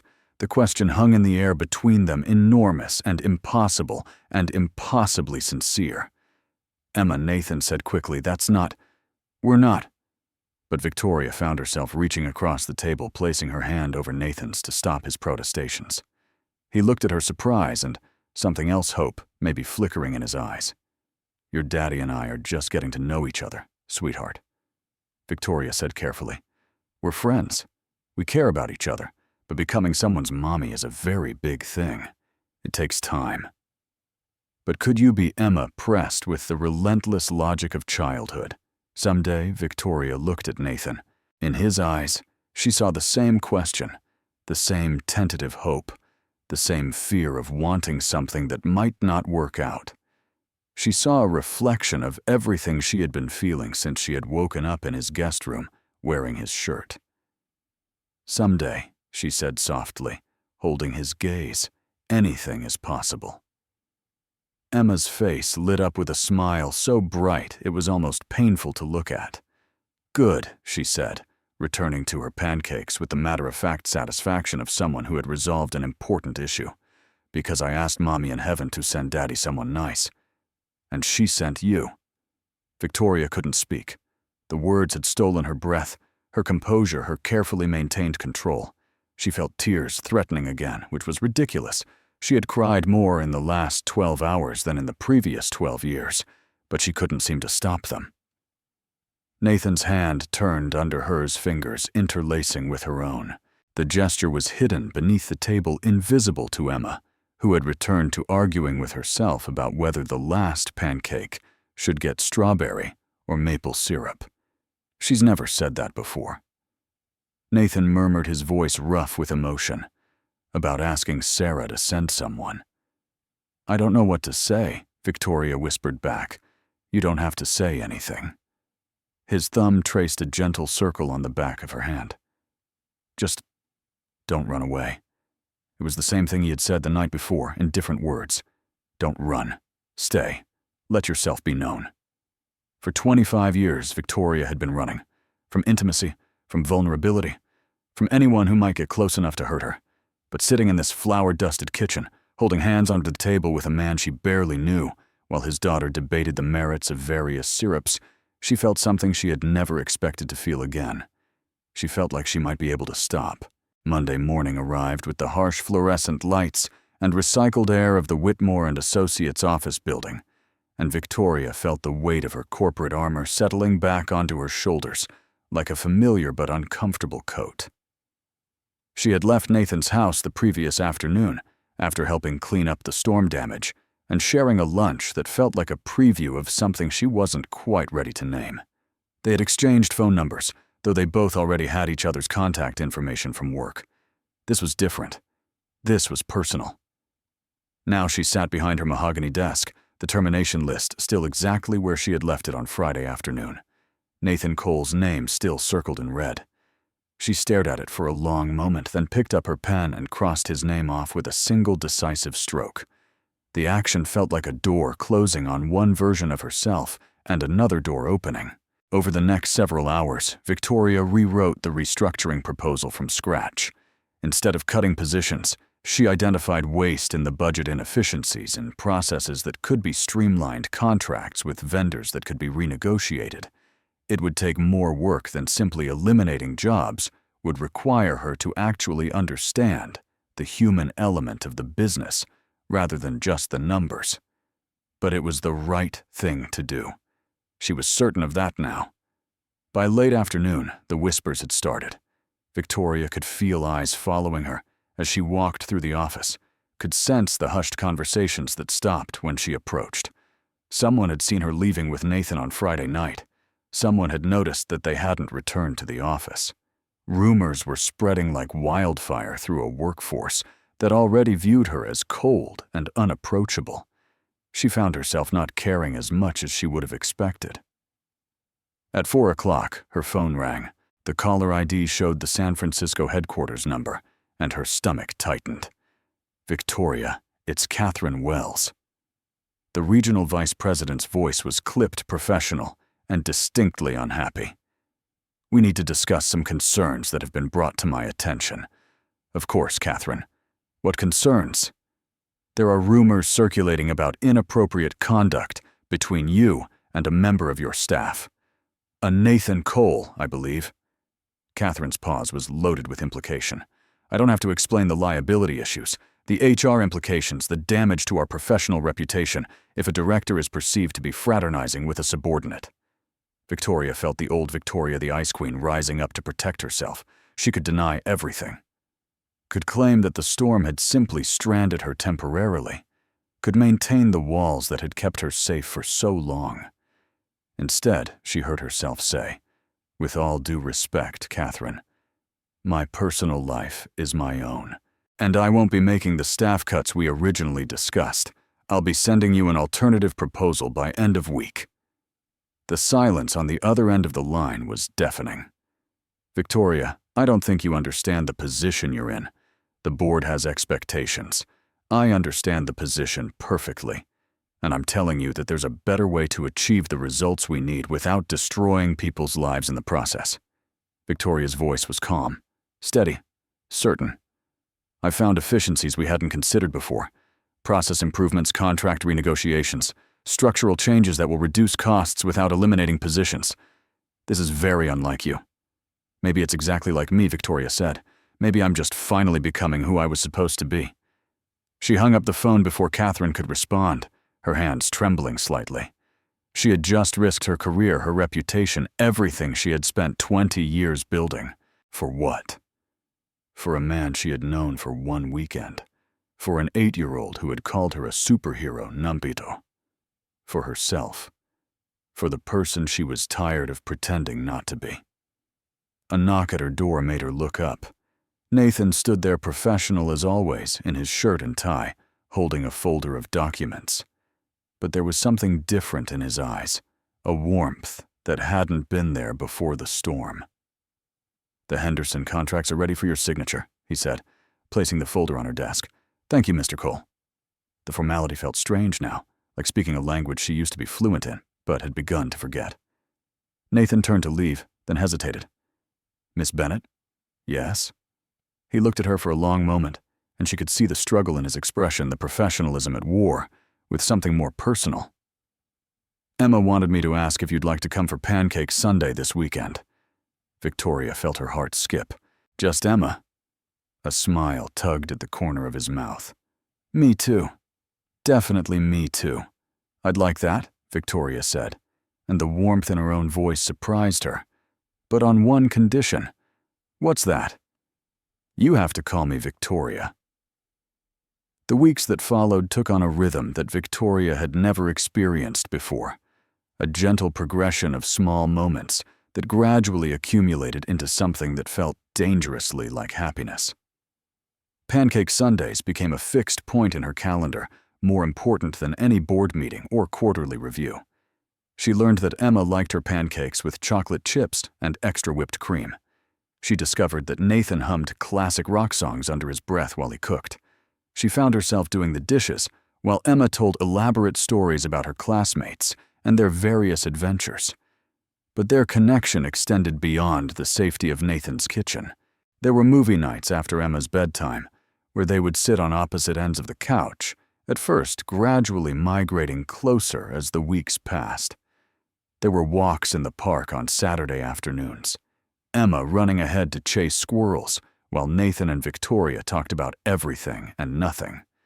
There were phone calls that started as updates about work and evolved into hour-long conversations about their hopes and fears and the small details of their days. And there were the carefully negotiated moments of intimacy, so different from Victoria's few previous relationships, which had been more about physical convenience than emotional connection. The first time Nathan took her hand, they were watching Emma's school play. His daughter was playing a tree in the forest scene, which involved standing very still with her arms stretched out, and Victoria had been absurdly moved by how seriously Emma took the role. Nathan's fingers had interlaced with hers in the darkness of the auditorium, and she hadn't pulled away. The first time he kissed her, they were standing on his front porch after Emma's bedtime. The night was clear stars visible in a way they never were from Victoria's downtown apartment. He had asked permission first, quietly, his eyes searching hers for any sign of hesitation. The kiss was gentle, almost tentative, but it sparked something in Victoria that she had thought long dead. "I'm terrified," she admitted afterward. "Me too," Nathan replied. "But I think the good things usually are. At work, they maintained careful professional boundaries. They were colleagues who happened to have become friends outside the office, and if people wanted to gossip about that, they couldn't stop them." Victoria didn't hide her relationship with Nathan, but she didn't advertise it either. She focused on her work on proving that her restructuring plan could succeed, on demonstrating that she could lead with compassion without sacrificing results. And slowly something changed in the way people looked at her. The nickname Ice Queen faded. Employees who had been terrified to approach her began stopping by her office with suggestions, concerns, ideas they had been too afraid to share before. She learned that one of her marketing coordinators was a single mother of 3 who had been driving 45 minutes each way because she couldn't afford to live closer to the office. Victoria adjusted her schedule to allow for remote work 2 days a week. She learned that another employee had been hiding a chronic illness, afraid that revealing it would cost him his job. Victoria worked with HR to ensure his position was protected and his accommodations were met. One by one, the names on her spreadsheets became people, and the strange thing was, the office became more productive, not less. Morale improved, turnover decreased. The quarterly numbers started climbing in ways the board couldn't argue with. "You've changed," Catherine Wells said during their monthly call, her voice containing grudging respect. "Whatever happened to you in Portland, it's working." Victoria thought about Nathan and Emma, about Sunday mornings filled with laughter and weeknight phone calls, and the slow, careful building of something real. "I found something worth changing for," she said simply. 6 months after the storm, Victoria stood in Nathan's backyard at Emma's 9th birthday party, watching the child chase her friends around an inflatable bouncy castle and feeling something she couldn't quite name settle in her chest. She had helped plan this party, had spent hours with Nathan debating the merits of princess themes versus superhero themes, until Emma had declared that she wanted both, and they had created a princess superhero celebration that involved glitter capes and an excessive amount of pink frosting. "You look thoughtful," Nathan said, appearing at her elbow with 2 glasses of lemonade. "I'm trying to remember the last birthday party I went to," Victoria admitted. "I think I was 12. "Well, you're doing great. Mrs. Patterson was just telling me that you have a real talent for organizing games." Victoria smiled. In the months since the storm, she had gotten to know the retired neighbor who had been Emma's babysitter for so long.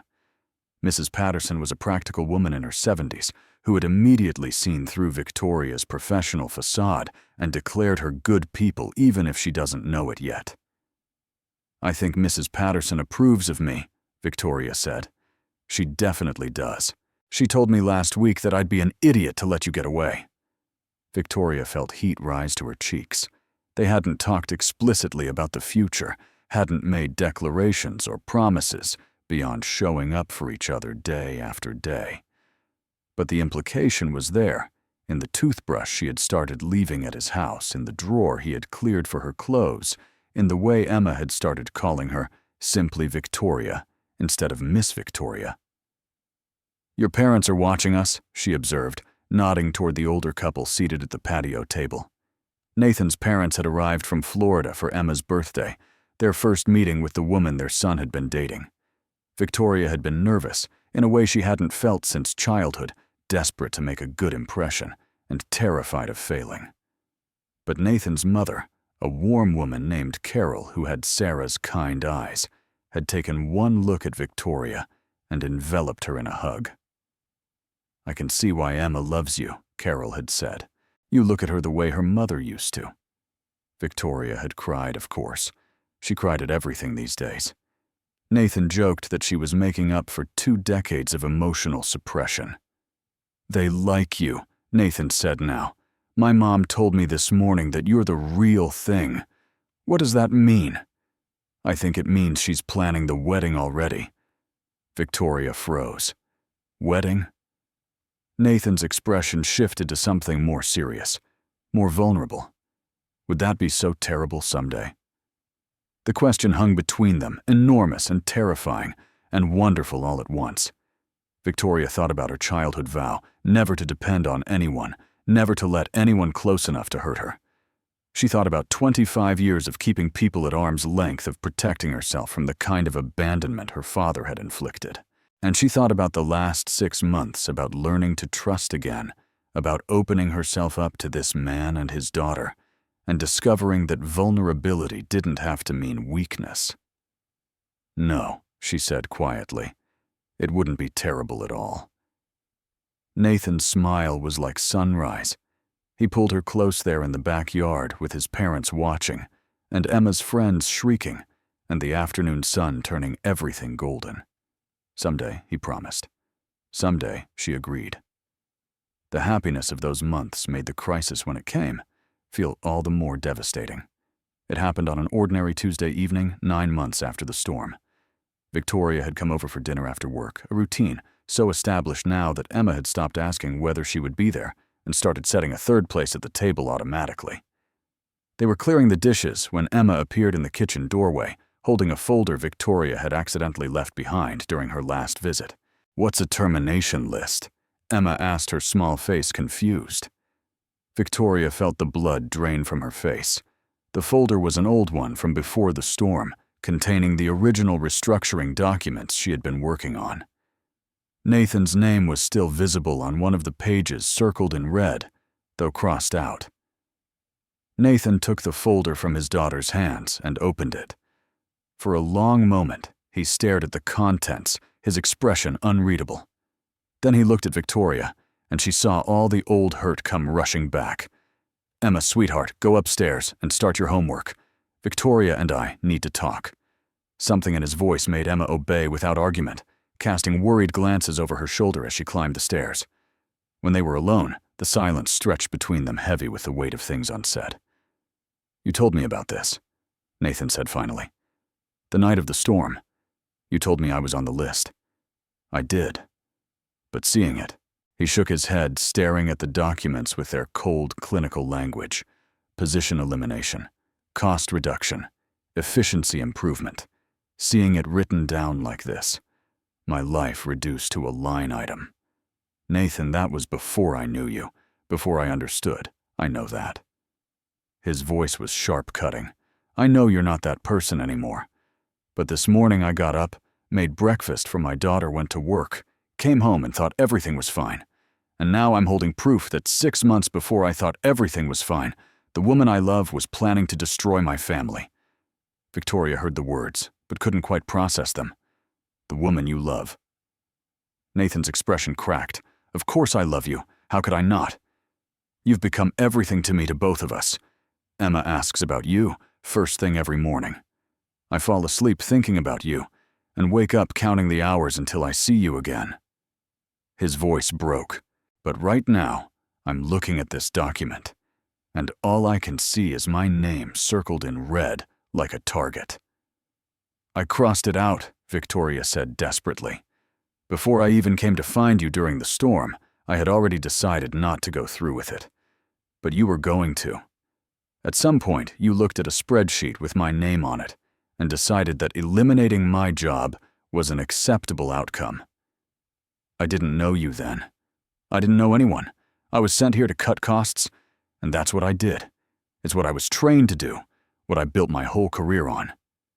Victoria felt tears streaming down her face. "But I'm not that person anymore. You and Emma, you change everything. Did we?" Nathan's voice was tired now, the anger draining away to leave something worse, something that looked like doubt.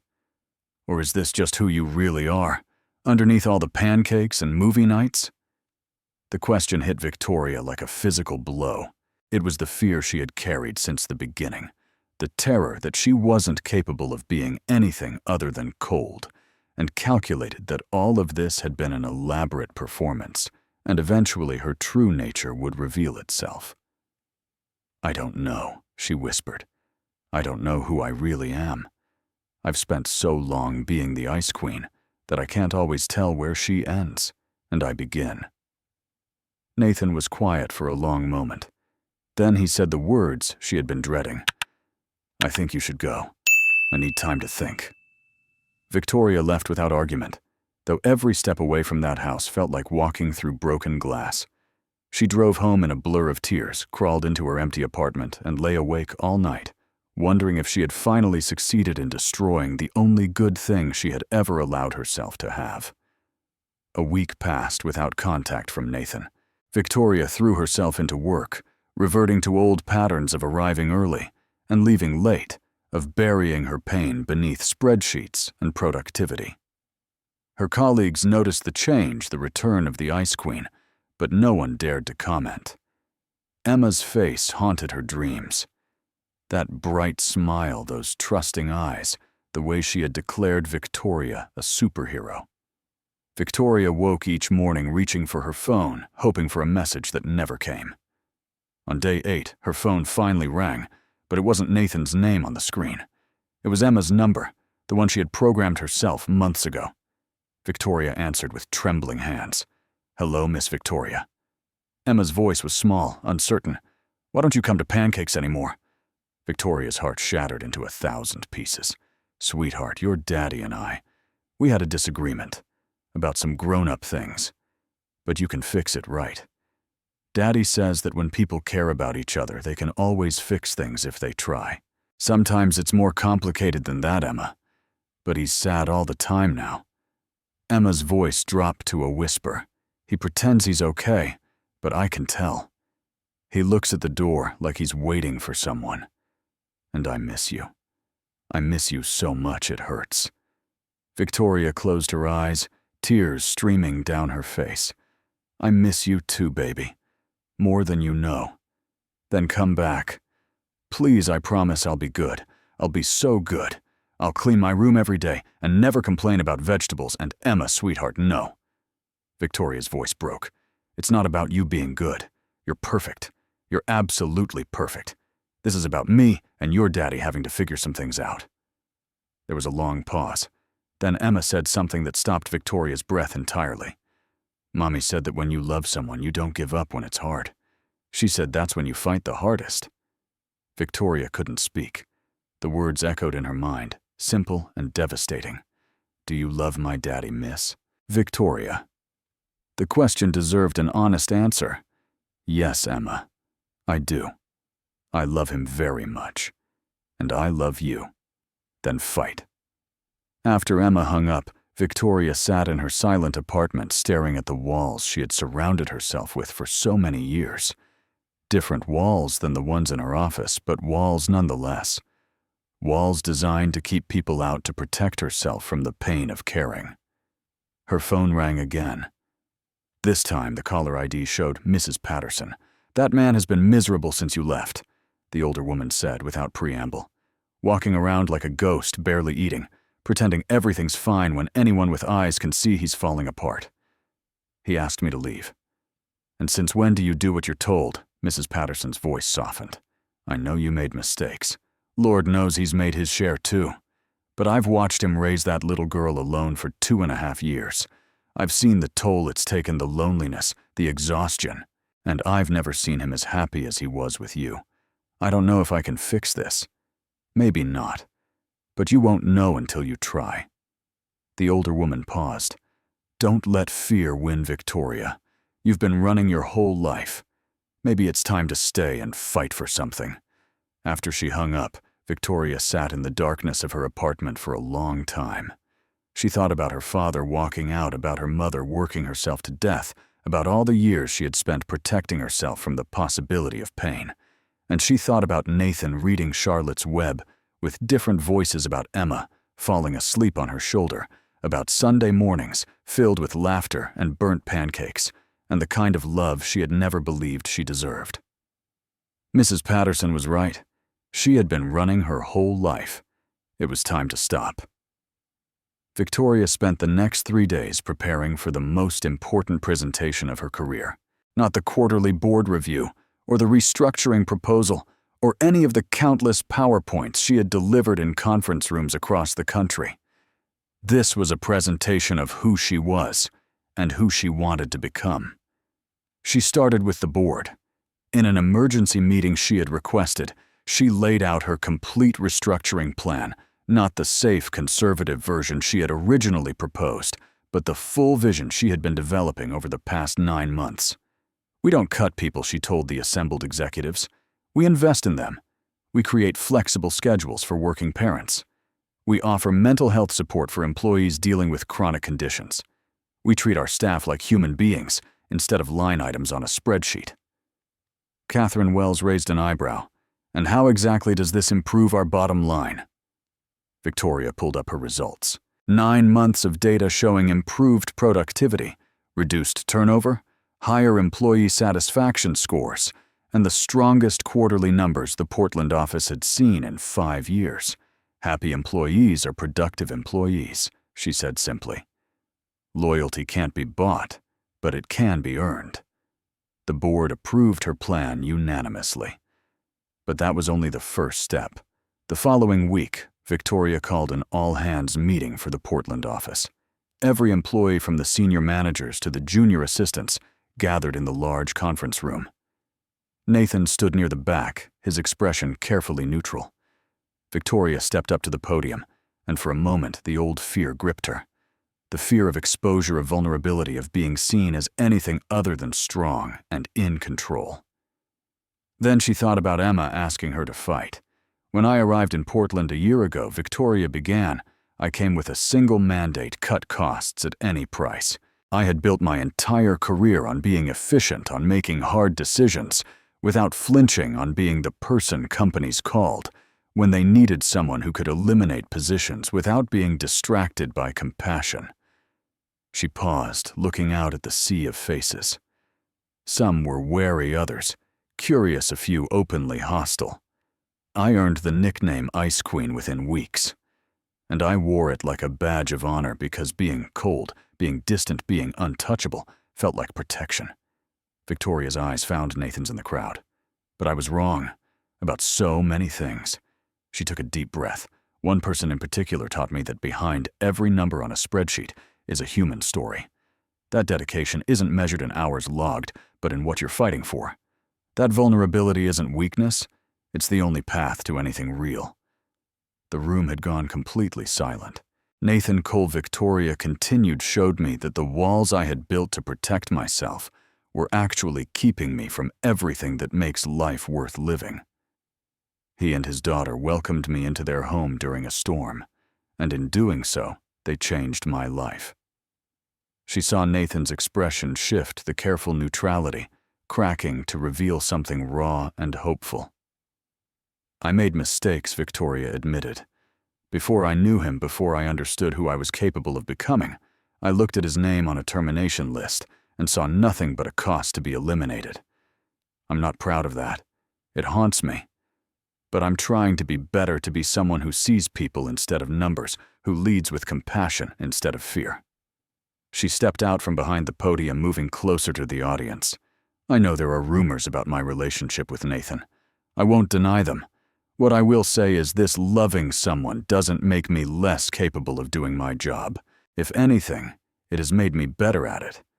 Because now I understand what all of you are fighting for when you show up every day.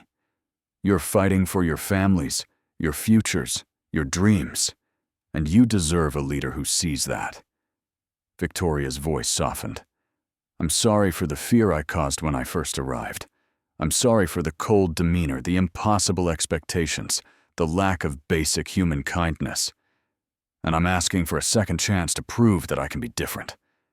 The silence stretched for a long moment. Then, from somewhere in the back of the room, someone started clapping. It was followed by another person, and another, until the whole room was applauding. Victoria felt tears streaming down her face, but she didn't try to hide them.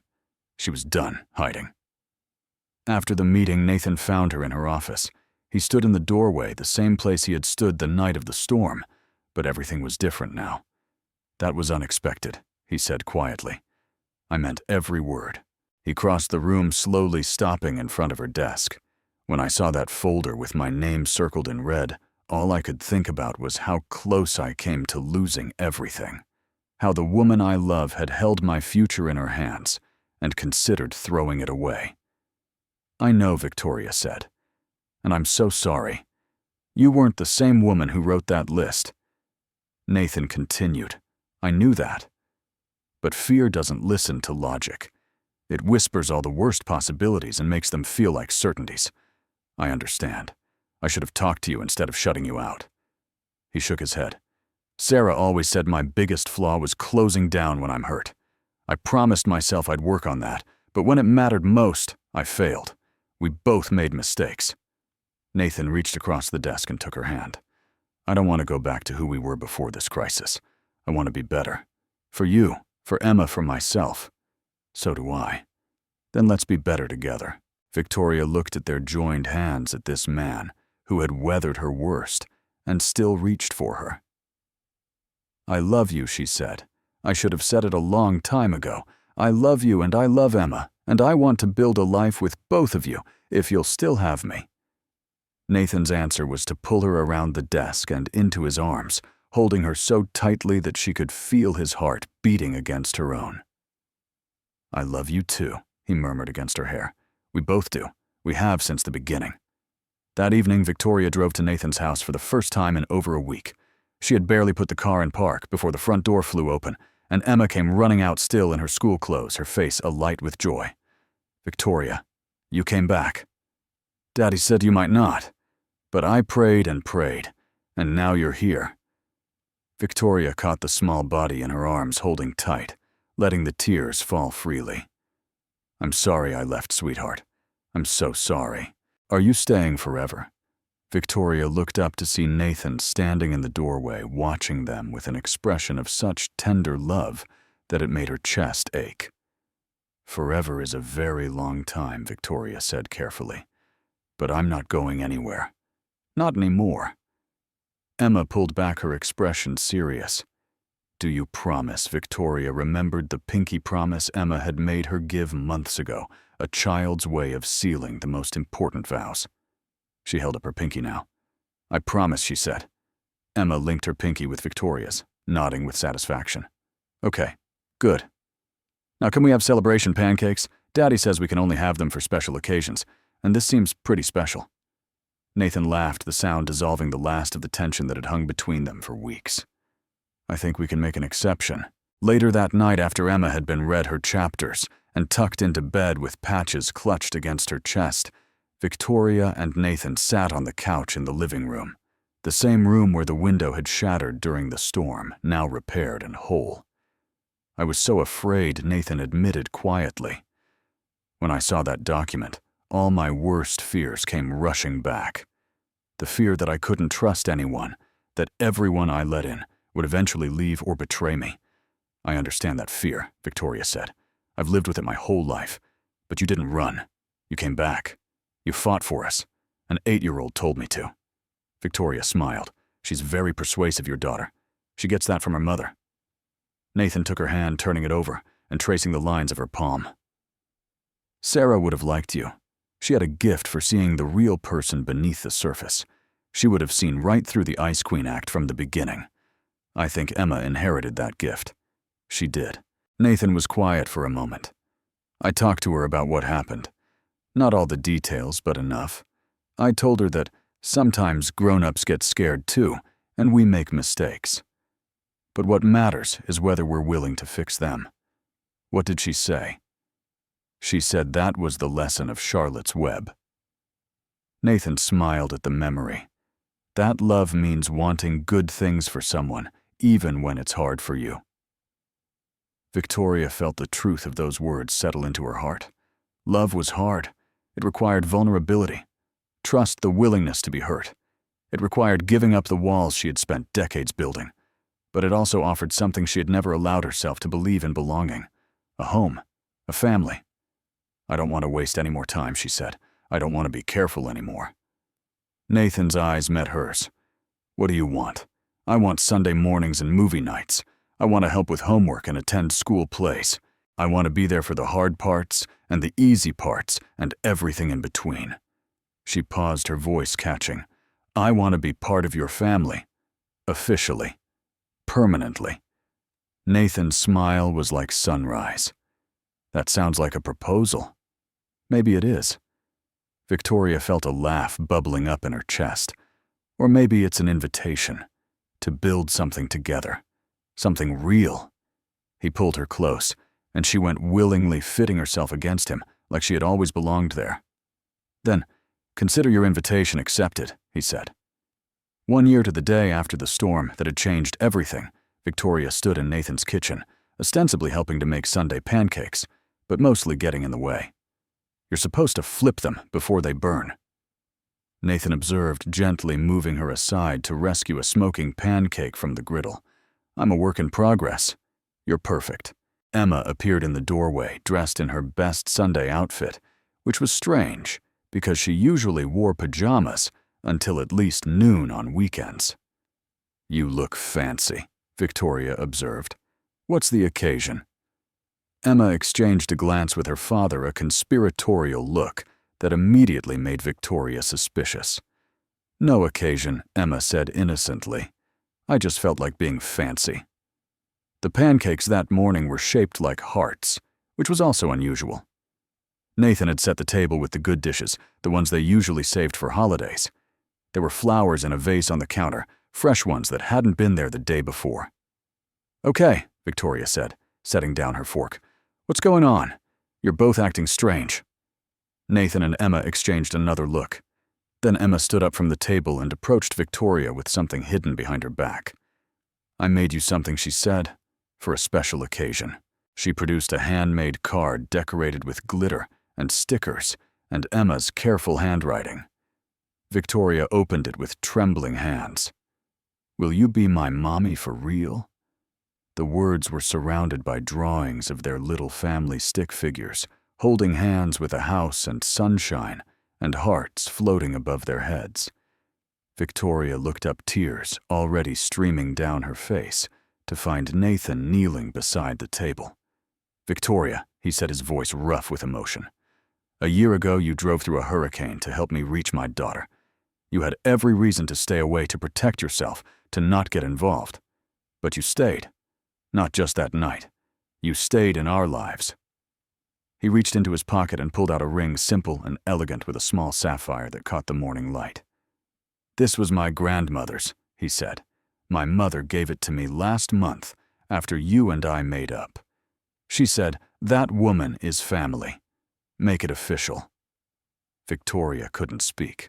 The tears were falling faster now, blurring her vision, but she didn't try to stop them. You taught me that it's never too late to let someone in. Nathan continued. You taught Emma that family isn't just about blood. It's about choosing each other every single day. You taught both of us that love is worth the risk, even when it's scary. He took her hand, the ring poised at her fingertip. Victoria Ashford, will you marry us? Will you be my wife and Emma's mother, and the missing piece that makes our family complete? Victoria looked at Nathan kneeling before her with his heart in his eyes. She looked at Emma bouncing on her toes with barely contained excitement. She looked at the card in her hand, the stick figure family, the hearts floating above their heads. And she thought about the woman she had been a year ago, the Ice Queen, with her walls and her spreadsheets and her carefully maintained distance from anything that might hurt her. That woman was gone. Yes, Victoria whispered. Then stronger. Yes. 1,000 times yes. Emma squealed and threw herself into Victoria's arms. Nathan slid the ring onto her finger and kissed her, and for a long moment the three of them stayed tangled together in the middle of the kitchen, laughing and crying and holding on like they would never let go. We're getting married, Emma shouted.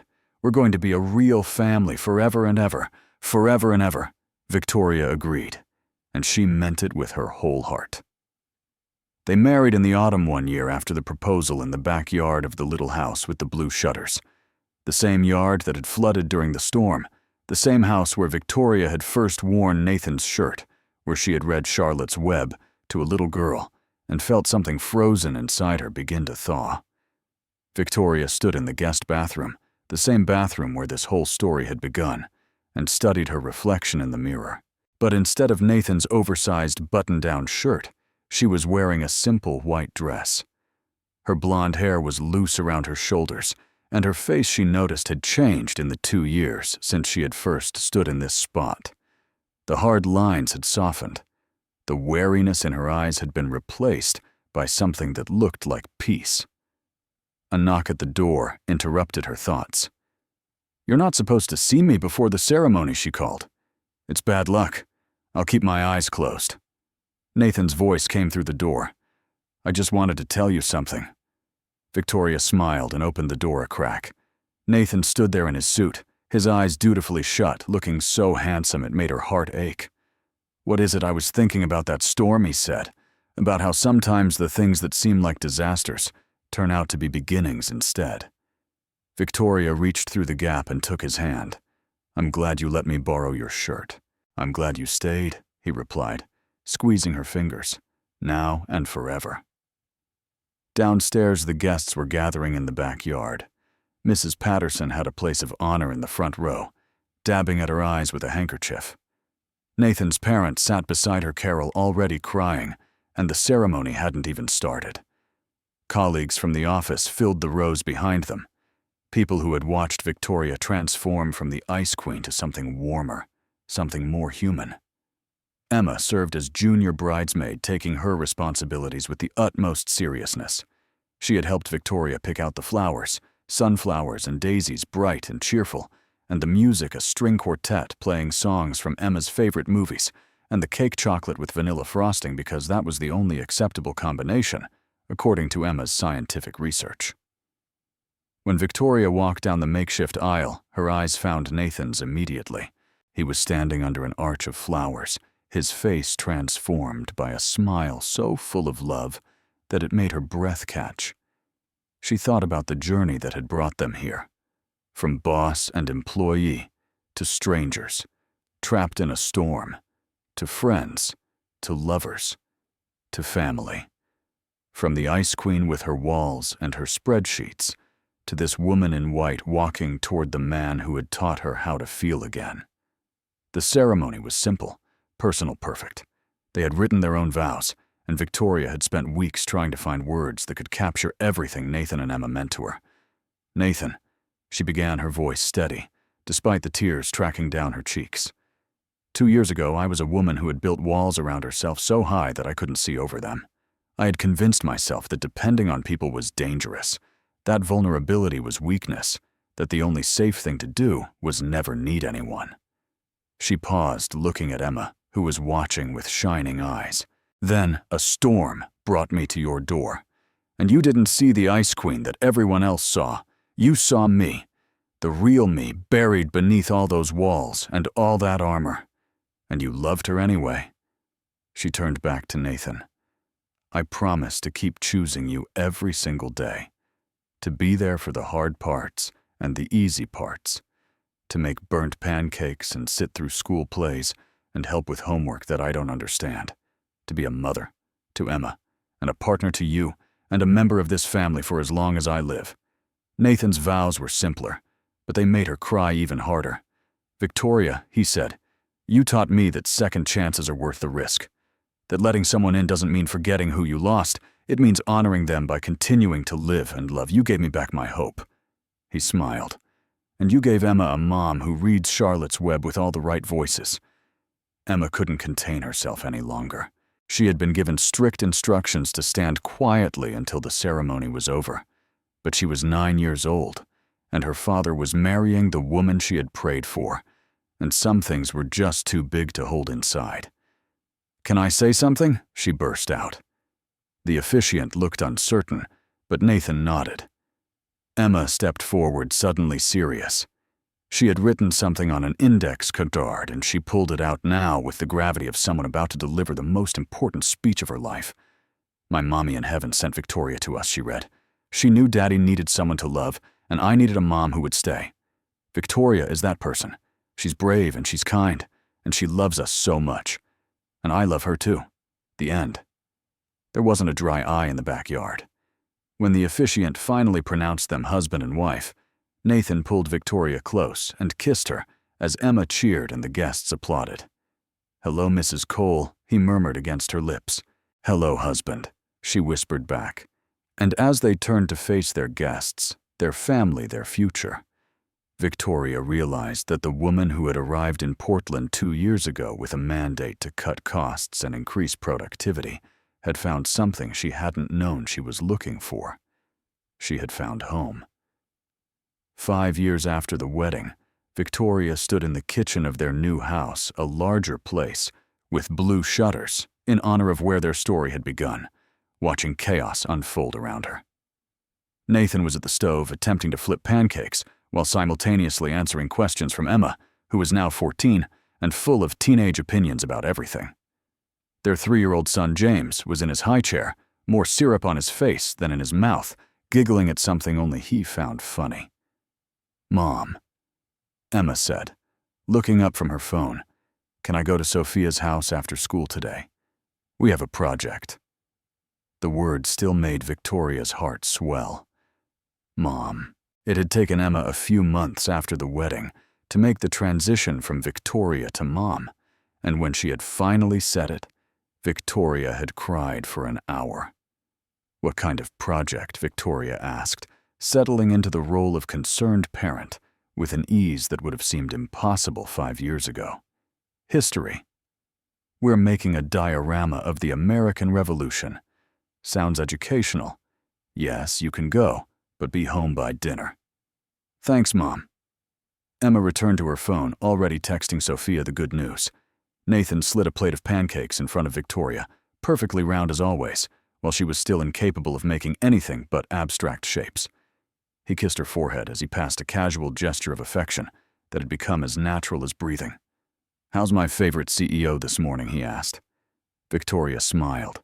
She had been promoted 2 years ago now, running the entire West Coast division of Whitmore & Associates. But she did it differently than anyone before her, with flexible schedules and mental health days, and a management philosophy that treated employees like people instead of resources.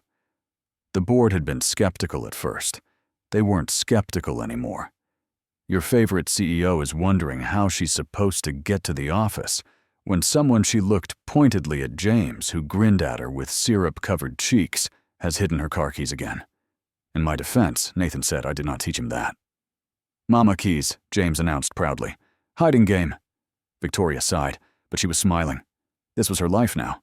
Sticky fingers and hidden keys, and a teenager who rolled her eyes, and a husband who made perfect pancakes, and a home that was messy and loud and absolutely completely full of love. She thought about the woman she had been before the storm. The Ice Queen with her armor and her walls, and her certainty that depending on people would only lead to pain. That woman had been so afraid of being hurt that she had closed herself off from everything that made life worth living. And then she had driven through a hurricane to help a man reach his daughter, and everything had changed. "What are you thinking about?" Nathan asked, settling into the chair beside her with his own plate of pancakes. "How lucky I am." Luck had nothing to do with it. He took her hand. "You made a choice. You chose to stop at that office during the storm. You chose to drive me home. You chose to stay when every part of you probably wanted to run. I almost didn't," she admitted. "There were so many moments when I almost ran. But you didn't. That's what matters." Nathan squeezed her hand. "You stayed. And now we have this." He gestured around the kitchen at Emma, texting on her phone, and James smearing syrup on his face and the morning light streaming through the windows of their home. "Speaking of staying, Victoria said your mother called yesterday. She wants to know if we're coming for Thanksgiving. Did you tell her yes?" "I told her we wouldn't miss it." Nathan smiled. Over the years, Victoria had become as much a part of his family as she was of their little nuclear unit. His parents adored her, treated her like a daughter, and had long ago stopped seeing any trace of the Ice Queen she had once been. Mom Emma called from the front door, her backpack slung over one shoulder. "I'm leaving for school. Love you both.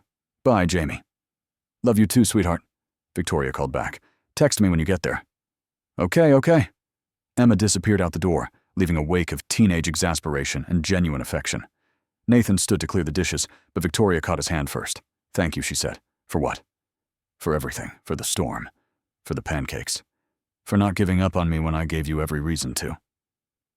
Nathan leaned down and kissed her, soft and sweet, tasting like maple syrup and morning coffee. Thank you for staying, he replied. They cleaned up breakfast together, tag-teaming the dishes, while James threw Cheerios on the floor, creating their own kind of chaos and their own kind of order.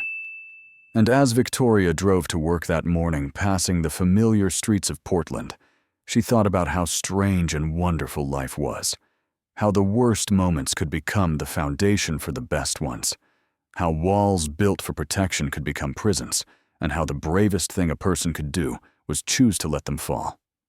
She thought about a storm and a borrowed shirt and a little girl who had called her a superhero. She thought about Charlotte's Web and pancake sundaes and the terrifying, exhilarating leap of faith that love required. And she thought about Nathan standing in his kitchen on that first morning, looking at her with an expression of hope and fear, and something that might have been the beginning of love. Nice shirt, he had said. And everything had changed. Sometimes, the best stories begin with disaster. Sometimes, the people we're meant to love walk into our lives during the worst possible moments. And sometimes, the only thing standing between us and happiness is our own fear of being hurt. Victoria had learned to let that fear go, and in doing so she had found everything she never knew she was looking for: a husband who loved her, a daughter who had chosen her, a son who hid her keys as a game, and a life so full of love that some days she could hardly believe it was real. The Ice Queen was gone. In her place was simply Victoria, wife, mother, and the luckiest woman in the world. Friends, if this story touched your heart the way it touched mine, if it reminded you that our deepest connections often come from our most unexpected moments, please don't just watch and walk away. Hit that subscribe button and join our channel family for more heartwarming tales. Drop a heart in the comments if you believe that love can find us when we least expect it. And share this video with someone who needs to remember that it's never too late to let down your walls and let someone in. Because sometimes the best thing that ever happens to you starts with a storm, a borrowed shirt, and the courage to stay. Thank you for watching, and we will see you in the next story.